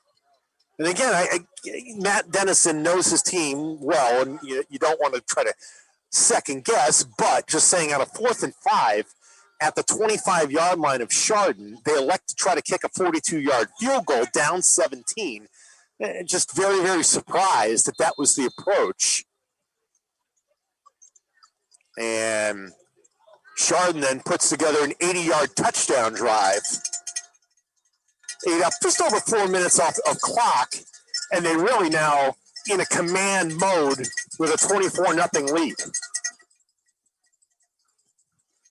Taggart will kick it off to Orton Richmond. And Richmond with the catch at the 5. Here comes Richmond across the 20 and down at about the 22 or 23. Some late pushing and shoving in there by both teams. And it'll be a first down for New Philadelphia there.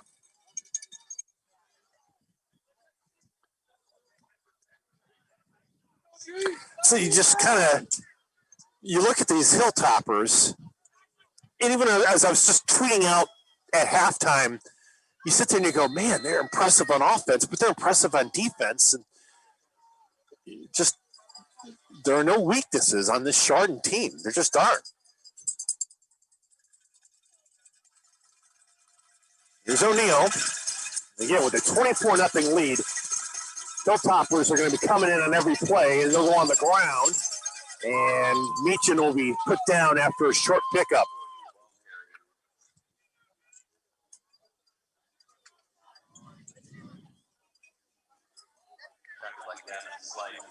Gavin Slife on the stop. No gain on the play, 2nd and 10. McDevitt was also in there on the stop. And another thing with that, I'll get back to that thought in a second about the Hilltoppers. Back to throw O'Neal on 2nd and 10. Deep over the middle. Richmond incomplete as Doyle got in there and knocked it away at the last moment. And a late flag. I understand why Mitch Hewitt and the Hilltoppers are upset. Well, and the other problem is Kevin Doyle came up limping after that particular encounter. They'll sort it out here, but I got to tell you, that looked like to me a clean play by Doyle. And where I'm at, right at the 40-yard line, that's where I'm set up here. That's where that deflection was made. It looked pretty clean from here. Instead, it'll be a penalty against the Hilltoppers. They'll spot it now at the 32.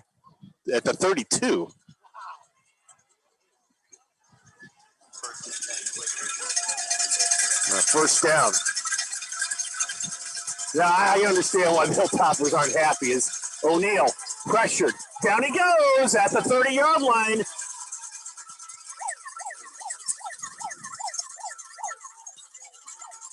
Mendenzoon, McDivitt amongst those to make the play. Loss of 1, 2nd and 11.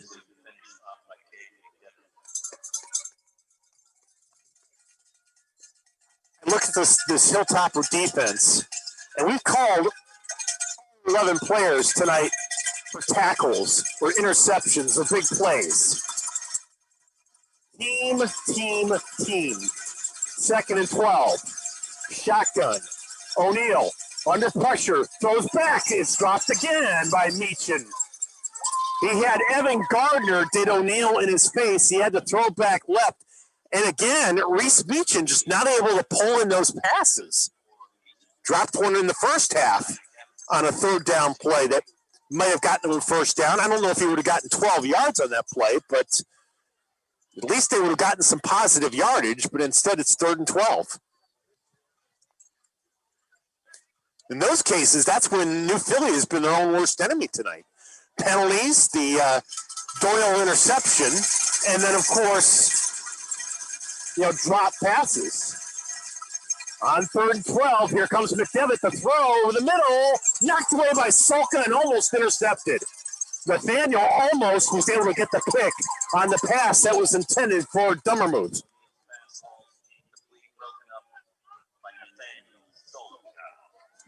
I'll tell you, Cade McDevitt was bearing down on O'Neal and just had to get rid of it. And McDevitt's reward will be able to go back and field this punt by Logan Ort with 2:49 to play here in the 3rd quarter.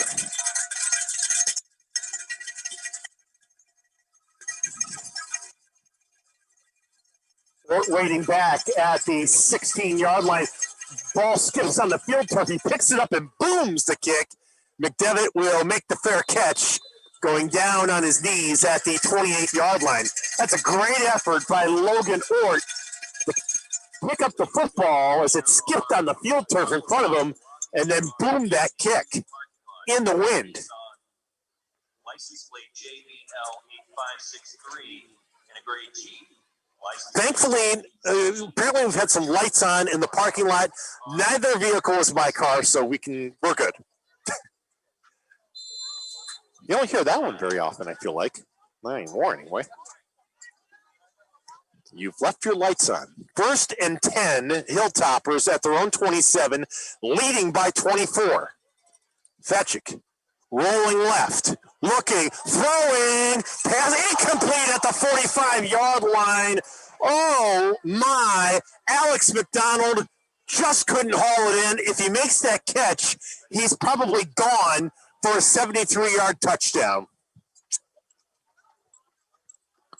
Tell you, Fetchick put it right on the money there. And McDonald knows he probably should have come away with that ball. 2nd and 10.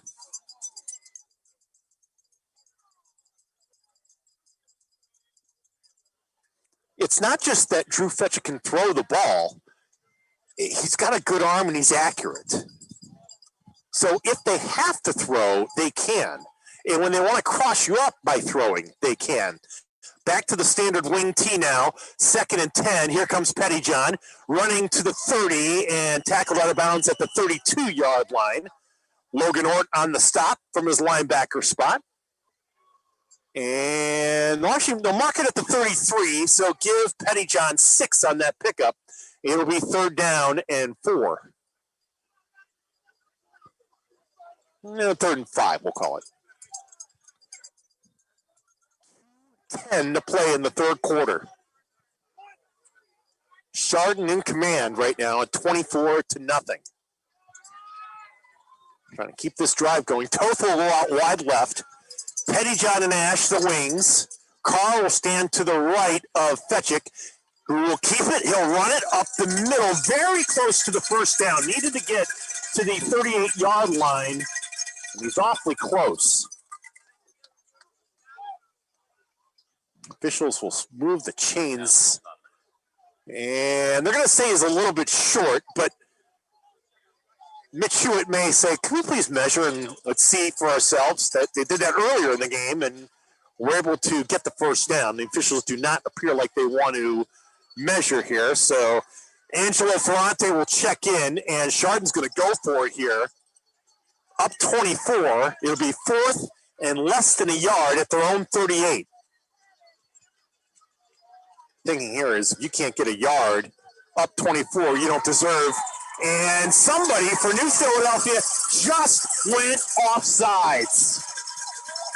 That is pretty much, that's how the night is gone for the Quakers. You do everything right, and you have your opponent on a 4th and 1, and then you commit that penalty. Microcosm of the way this whole evening has gone for the Quakers. And a new set of downs for the Hilltoppers. 48 seconds and counting to go in this third quarter.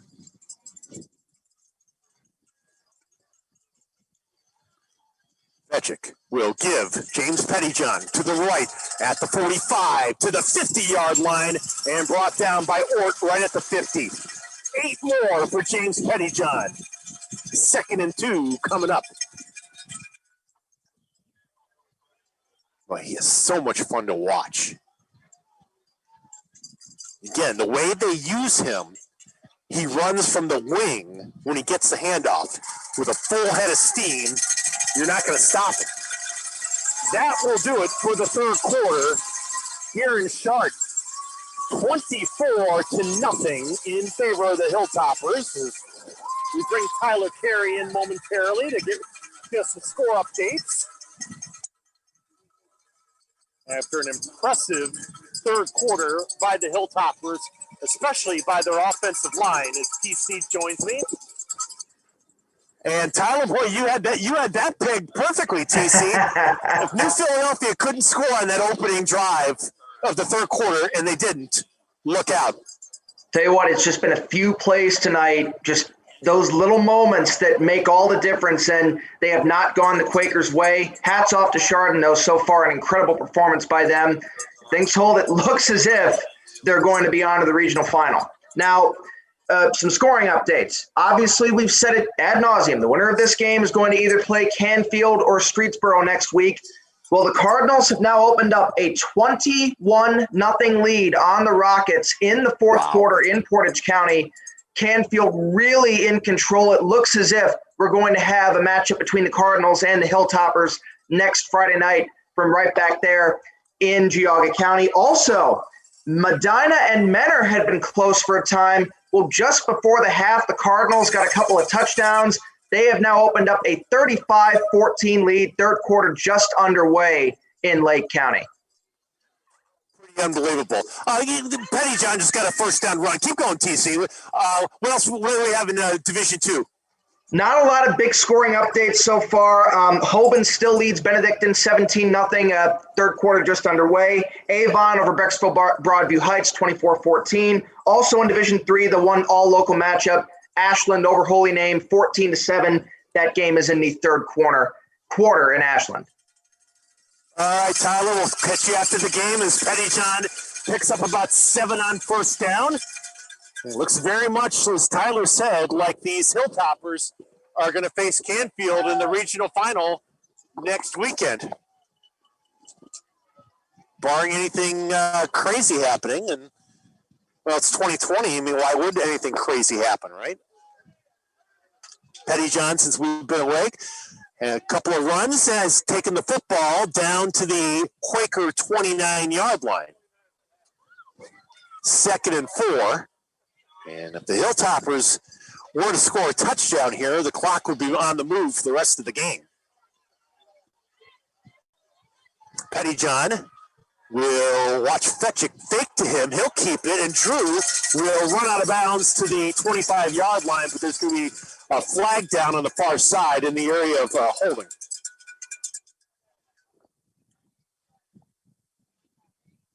As Cade McDevitt will check in on the offensive side, first time tonight. It is indeed a holding penalty against Chardon. And the ball will be spotted now at the Quaker 36-yard line. So from 2nd and 4, make it a 2nd and 11. 10:30 to play in the football game. 24-0. Chardon on top. Fetchick will go to the shotgun now. With McDevitt in motion, back to throw Fetchick, pumping once, throwing down for Salka, left side, and it's incomplete. And a flag down over on the left side, as they're going to say Salka was grabbed by cornerback Curtis Tetzloff. Tetzloff giving up about 4 inches to Salka in that matchup. And so crowd didn't like the penalty on Doyle earlier in the second half, and I think now it almost felt like a bit of a makeup call there. So the ball will move up to the 20-yard line now, and it'll be 1st and 10 from there.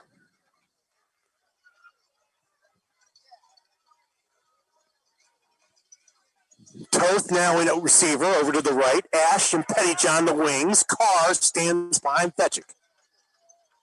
Senior quarterback under center. And Mitch Hewitt says we need a timeout.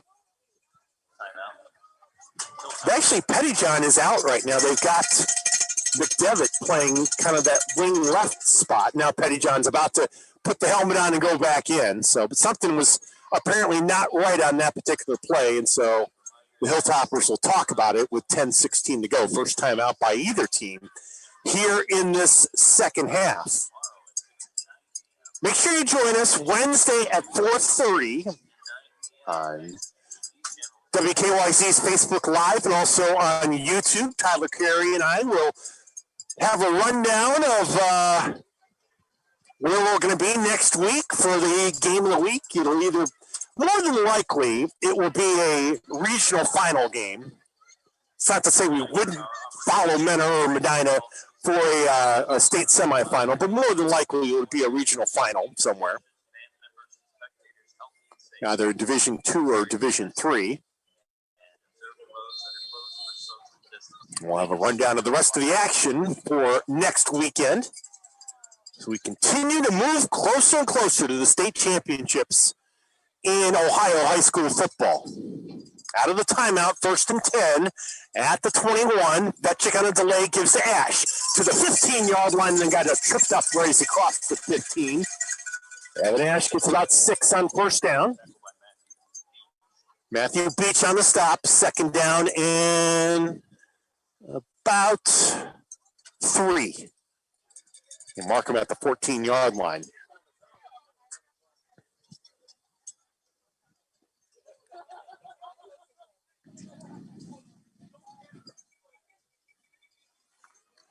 Yeah, as I said to Tyler at halftime, you could have Avon Lake next week if the scores hold up. Carr stands to the right of Fetchick. In motion, Ash. Throw to Pettyjohn left. He's got it at the 15 and knocked down at the 10-yard line. Similar to the play that they ran earlier in the game to Pettyjohn to set up the touchdown to Carr in the first quarter. And that gets them a first down, and they'll be 1st and goal inside the 10-yard line. Beach again makes the stop for New Philadelphia, but it's a 1st and goal now at the 9-yard line for the Hilltoppers. You really feel now throwing the knockout punch here if they can get it in. And again, if they score a touchdown here, it would trigger the running clock for the remainder of the football game with a 30-point lead. Fetchick under center, gives. It's Ash at the 5. Ash cuts back up nicely at the 5-yard line. Then he's put down there after a gain of 4. That was as entertaining as a 4-yard run as you'll see. It'll be 2nd and goal from there.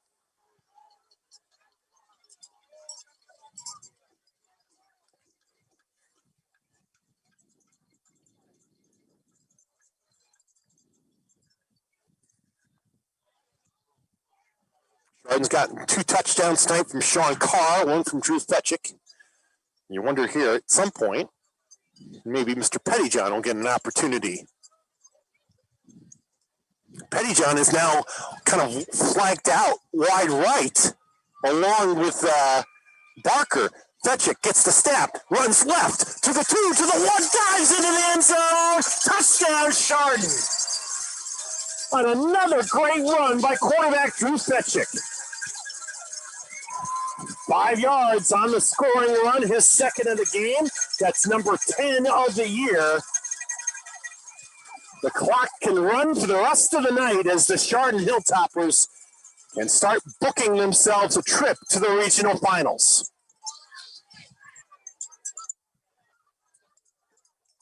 There was so much motion there. You had Pettyjohn out wide right, and they had Ferrante out wide right.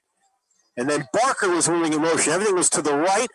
Fetchick took that snap, went left, and took it in for 6. Tagger for the extra point. It is up, and it is good.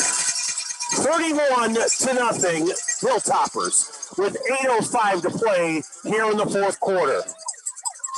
Dominant performance tonight by Chardon. You talk about when you drive in here to Chardon.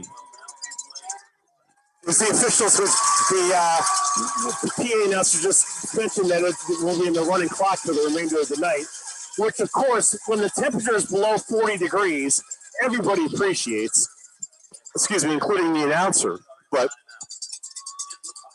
it's indicative of how well Chardon has played tonight.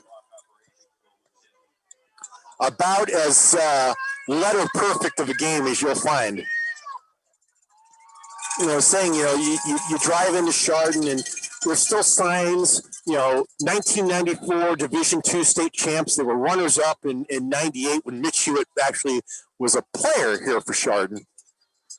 And there have been other Chardon teams, when Bobby Doyle was running for them in the early 2000s. And then even the team that went last year was a very good team. But as a squib kick will be fielded, I think that's Dummermill, who's got it at the 26, takes it to the 34, and then tackled down there. I got to tell you, for my money, this is probably the best. And Evan Ash, by the way, has another tackle on special teams. This, for me, I think is probably the best Hilltopper team, maybe going back to when Mitch Hewitt was a player here. I mean, they just don't have, as I said, they don't have any weaknesses. Offensively, they run the ball well. They've got a quarterback who handles the ball well. They can throw well. Defensively, they're dominant on all phases. And as O'Neill was ready to go, false start, New Philadelphia. That's going to be, one of those things you look back at, and, again, clock is running, and it's a 31-point game and all that. But, there were little moments in this game that really are going to come back for Matt Dennison and the Quakers to really kind of rue on. The interception by Kevin Doyle, penalties, drop passes, as Ort gets the carry and goes really nowhere. Back to the 30-yard line on 1st and 15, so it'll be 2nd and 15. But this is a Chardon defense. As good as their offense is, the defense is just spectacular with their ability to make plays. They just don't give you any kind of comfort as an offense.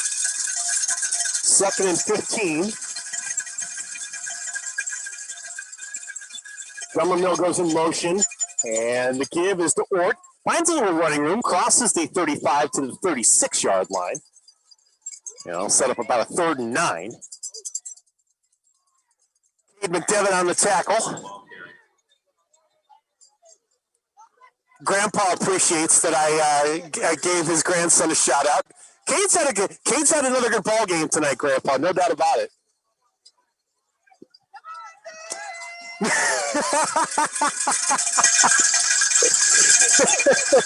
I think another member of the family said, just kind of look at him and say, don't give Grandpa that much on air time. 3rd and about 8. Here comes O'Neill, throws left side, and the pass is caught. Roy Richmond with a nice catch. First down at the 49-yard line of the Quakers. One of the best throws we've seen tonight from Caden O'Neill. Again, clock still runs. 5:20 to play here in the football game. For Mitch Hewitt, by the way, this will be his 10th year as a head coach. He's about to get his 78th victory.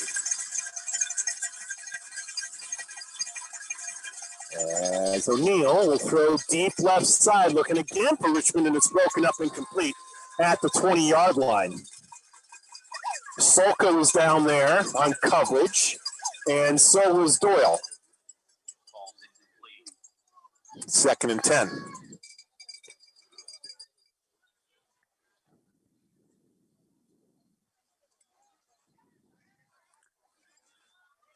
Yeah, I remember first time I'd seen this particular Hilltopper team. I saw them 2 years ago. They went into Bomber Stadium. Second and 10. We'll finish that thought in a second. As they'll go to Ort, and he finds some running room inside the 35, inside the 30, down to about the Quaker 26-yard, make that Hilltopper, 26-yard line. One of the first real positive plays of the second half for New Philadelphia. As they mark it at the 25-yard line. Well, 2 years ago, Chardon went into Kenston and got that late touchdown to upset the Bombers, who, of course, ended up going to win a state championship in Division III. As O'Neal will keep it, runs left side, in trouble, down he goes at the 30-yard line. Loss of 5, another TFL. Tracked down by Blake Barker. Blake Barker gets the TFL. That's his 7th of the year. And somebody from the Barker family, I believe, over on my left. So again, one of the fun parts about being in the stands, you get to know family members. Loss of 5, 2nd and 15. We're down to 3 minutes to go here in the fourth quarter. Here's O'Neal. Throws right, looks for Richmond, and it's knocked away by Trey Lubart, incomplete. Looking for Richmond. Just kind of hung up there, though, in the wind a little bit. Well, Liebhardt made a nice play on that ball. It'll be 3rd and 15. And there's an injured New Philadelphia player well away from the pass over on the far side of the field. I didn't see where that injury happened. Now the player looks like he's okay.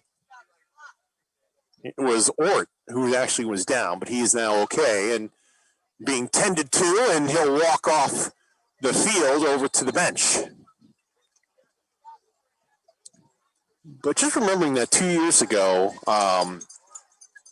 seeing Chardon that particular night up in Kenston, thinking, it wasn't a finished product, but they look good, especially on with the wing tee and their defense. From that point to where they are now, pretty amazing. Number 1 team in the state in Division III. As O'Neal shoots one for Richmond, incomplete in the end zone. Doyle was with them step for step. And that'll set up a 4th and 15.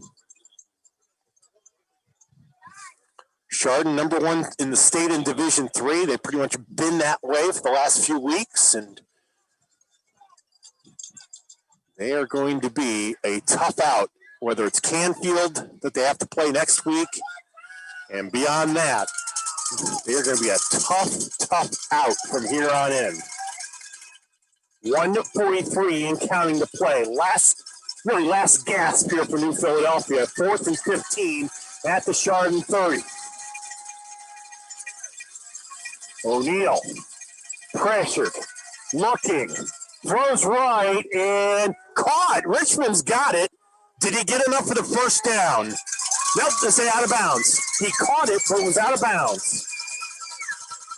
And the Hilltoppers will take over and put this one away with 1:17 to go. Clock will initially stop for the change of possession, and the Hilltoppers can start to book their trip to the regional finals next week after another dominant performance. Will start again here as they place the football down at the 30-yard line, and would imagine, as Mitch Hewitt will say, go to the victory formation. Let's get out of here. Best play in football. As Spetchik will actually take a few steps back, go to the knee. 50 seconds and counting. New Philadelphia will finish off their season at 7-2. Always again, we talk about Division III in this Region 9. New Philly is always a team to be reckoned with, and they had a good year this year, certainly. Knocking off Aurora last week was a great achievement for them, but just no answers tonight for the Hilltoppers. Fetchick goes to a knee. That is going to do it. The Chardon Hilltoppers, with a dominant performance tonight, they shut out New Philadelphia 31-0 to advance to the Division III regional final. And a probable date with Canfield next Friday night. That, tell you what, you talk about an exclamation point. That was it tonight here by the Hilltoppers. They really put on a tremendous show against a very good football team. As the Hilltoppers and Mitch Hewitt will head to one side of the end zone, and New Philadelphia looks like they're going to jog off the field, and get on the bus. I don't blame them. It's the wind really started to pick up, as we said at halftime, and it was a frigid second half. So I think both teams are going to coaches are going to get their teams off the field, and certainly for New Philadelphia, they've got a long ride back to Tuscarawas County waiting for them. 31-0 is your final, as Mitch Hewitt will talk to his team over on the far side of the field. They're 9-0, headed back to the regional finals. That's exactly where they were at this time a year ago. Grandpa, good to see you. Have a great night. Thank you very much. Okay, you got it. Coach, absolutely. Listen, if I come, if I need an equipment guy, Mr. McDevitt's my guy. Oh, fun here at Chardon Memorial Field. Why not? Tyler Carey is back with me here as I get situated. Seems like you're having fun, Dino. I hope you're with the shutout win over New Philly, TC. What's happening around the rest of Northeast Ohio? Well, Dino, I got to tell you, our game wrapped up so quick. We really don't have a lot of finals right now. One game just went final. Lucas over McDonald in Division 7, 27-14. The Cubs, who were state runner-up last year, they will head to the regional final. Now, Canfield Streetsboro, that's the game we've been paying attention to. The Cardinals lead. It's now 24-6 in the fourth quarter in Portage County. Holy Name and Ashland tied at 13 in the third quarter. Also, Tiffin Columbian clinging to a 27-24 lead over West Holmes. That game also in the fourth quarter. So those are your Division III scores. Division I, regional final. Menor has pulled away. They lead Medina 42-14 in the third quarter. Hoban over Benedictine in Division II. They lead 23-0 in the third quarter. Also, Hudson is on top of Warren G. Harding 28-6. That game is in the fourth quarter. Avon and Brecksville Broadview Heights. That's a very good matchup brewing right now. The Eagles clinging to a 24-21 lead. That game in the third quarter over in Lorain County. Also, Avon Lake in Toledo tonight. They lead Toledo Central Catholic, but it's just 16-14. That game also in the third quarter. In Division II, Region 7, Perry over Olentangy, but that's only a 14-10 ball game, also in the fourth quarter. Massillon, not so much. They lead Westerville South 42-9 in the third quarter. And then one more Division 7 game, Dalton trails Warren John F. Kennedy 28-18. That game also in the fourth quarter. So a lot of compelling action tonight, but obviously over where you are, it was all Hilltoppers. Yeah, it really was. And the Doyle interception, as you brought up at halftime, really kind of marks down as the significant play because it turned from what I think would have been a 7-7 game or something like that. It allowed Chardon to really kind of control the tone and tempo of the game for the rest of the first half. And once New Philadelphia couldn't get anything going early in the third quarter, I think we all had the feeling that was it. Absolutely. And it's so weird to say, oh, that play from the first drive of the game changed everything in what was a 48-minute ball game. But especially when Chardon didn't even do anything with that drive. But we could all just feel like New Philly just felt deflated after getting close and getting picked off by the goal line. They really never got anything going the rest of the game, save for maybe the first drive of the second half, and that ends in a missed field goal, which I agree with you with the wind whipping. I know they got a very good kicker, but with the conditions that night and with it being a 4th and 5 on the 25-yard line, I was surprised that they didn't try to go for it. And then just like we were talking about in a halftime show, Chardon gets the ball, goes right down the field, goes up 24-0. And at that point, you pretty much figured that this was going to be the Hilltoppers' night. And amazing to me, 31-0. It's not the smallest margin of victory they've had this year, but it is their smallest point output. So I guess you can give something to New Philly there, but it just tells you how good this Chardon team is. Like you said, probably the best they've had since Mitch Hewitt was a player in the late 90s. And the thing, again, Tyler, is we finally get a chance to watch them. We've followed them so closely this year from afar.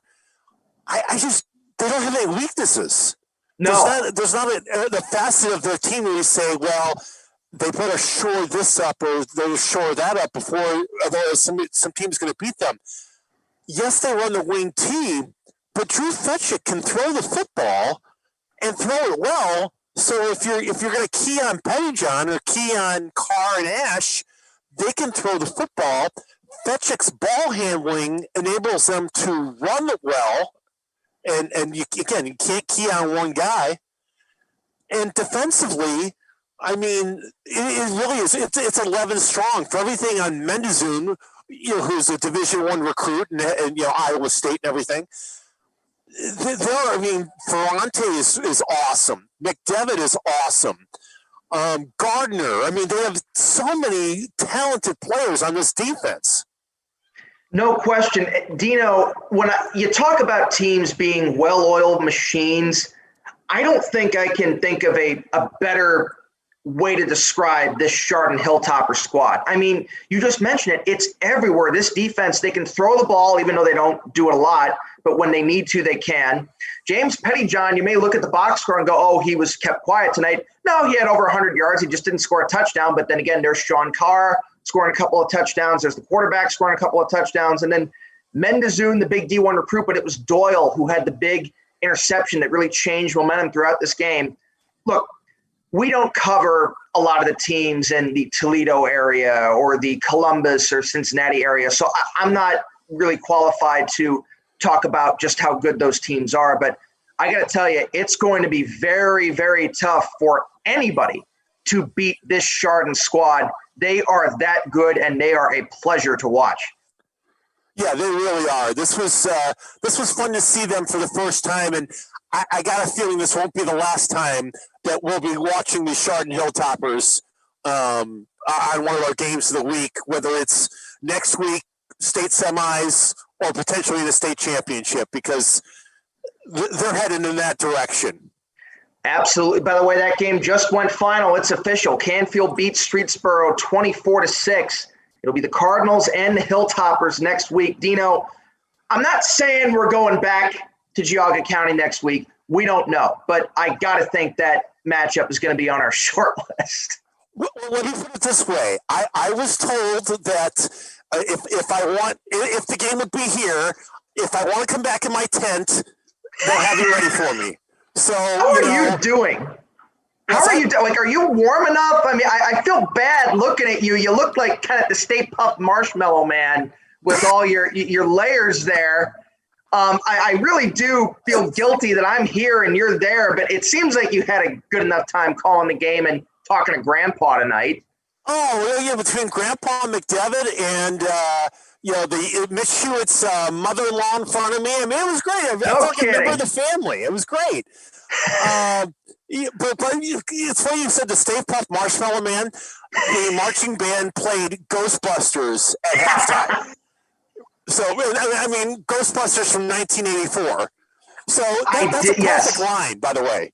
I did. That was completely by accident, even though I did hear I obviously did listen to the band. A great job by the marching Hilltoppers. But, I hope you're staying warm. I hope you're healthy, and we'll see what happens next week. But I do think there is a good chance. We don't know yet. We don't know what the other matchups are going to be, but I do think that Canfield and Chardon, if we do go there next week, that's going to be one heck of a game between two real heavyweights. Tremendous. In Northeast Ohio. Incredible. All right, TC, again, people can keep an eye again at WKYC.com. Scores are coming in from the other games, and you can track how Avon Lake, Hudson, Holy Name, everybody else, Brecksville's doing. And we'll let you know again next Wednesday where we're headed for the regional final weekend.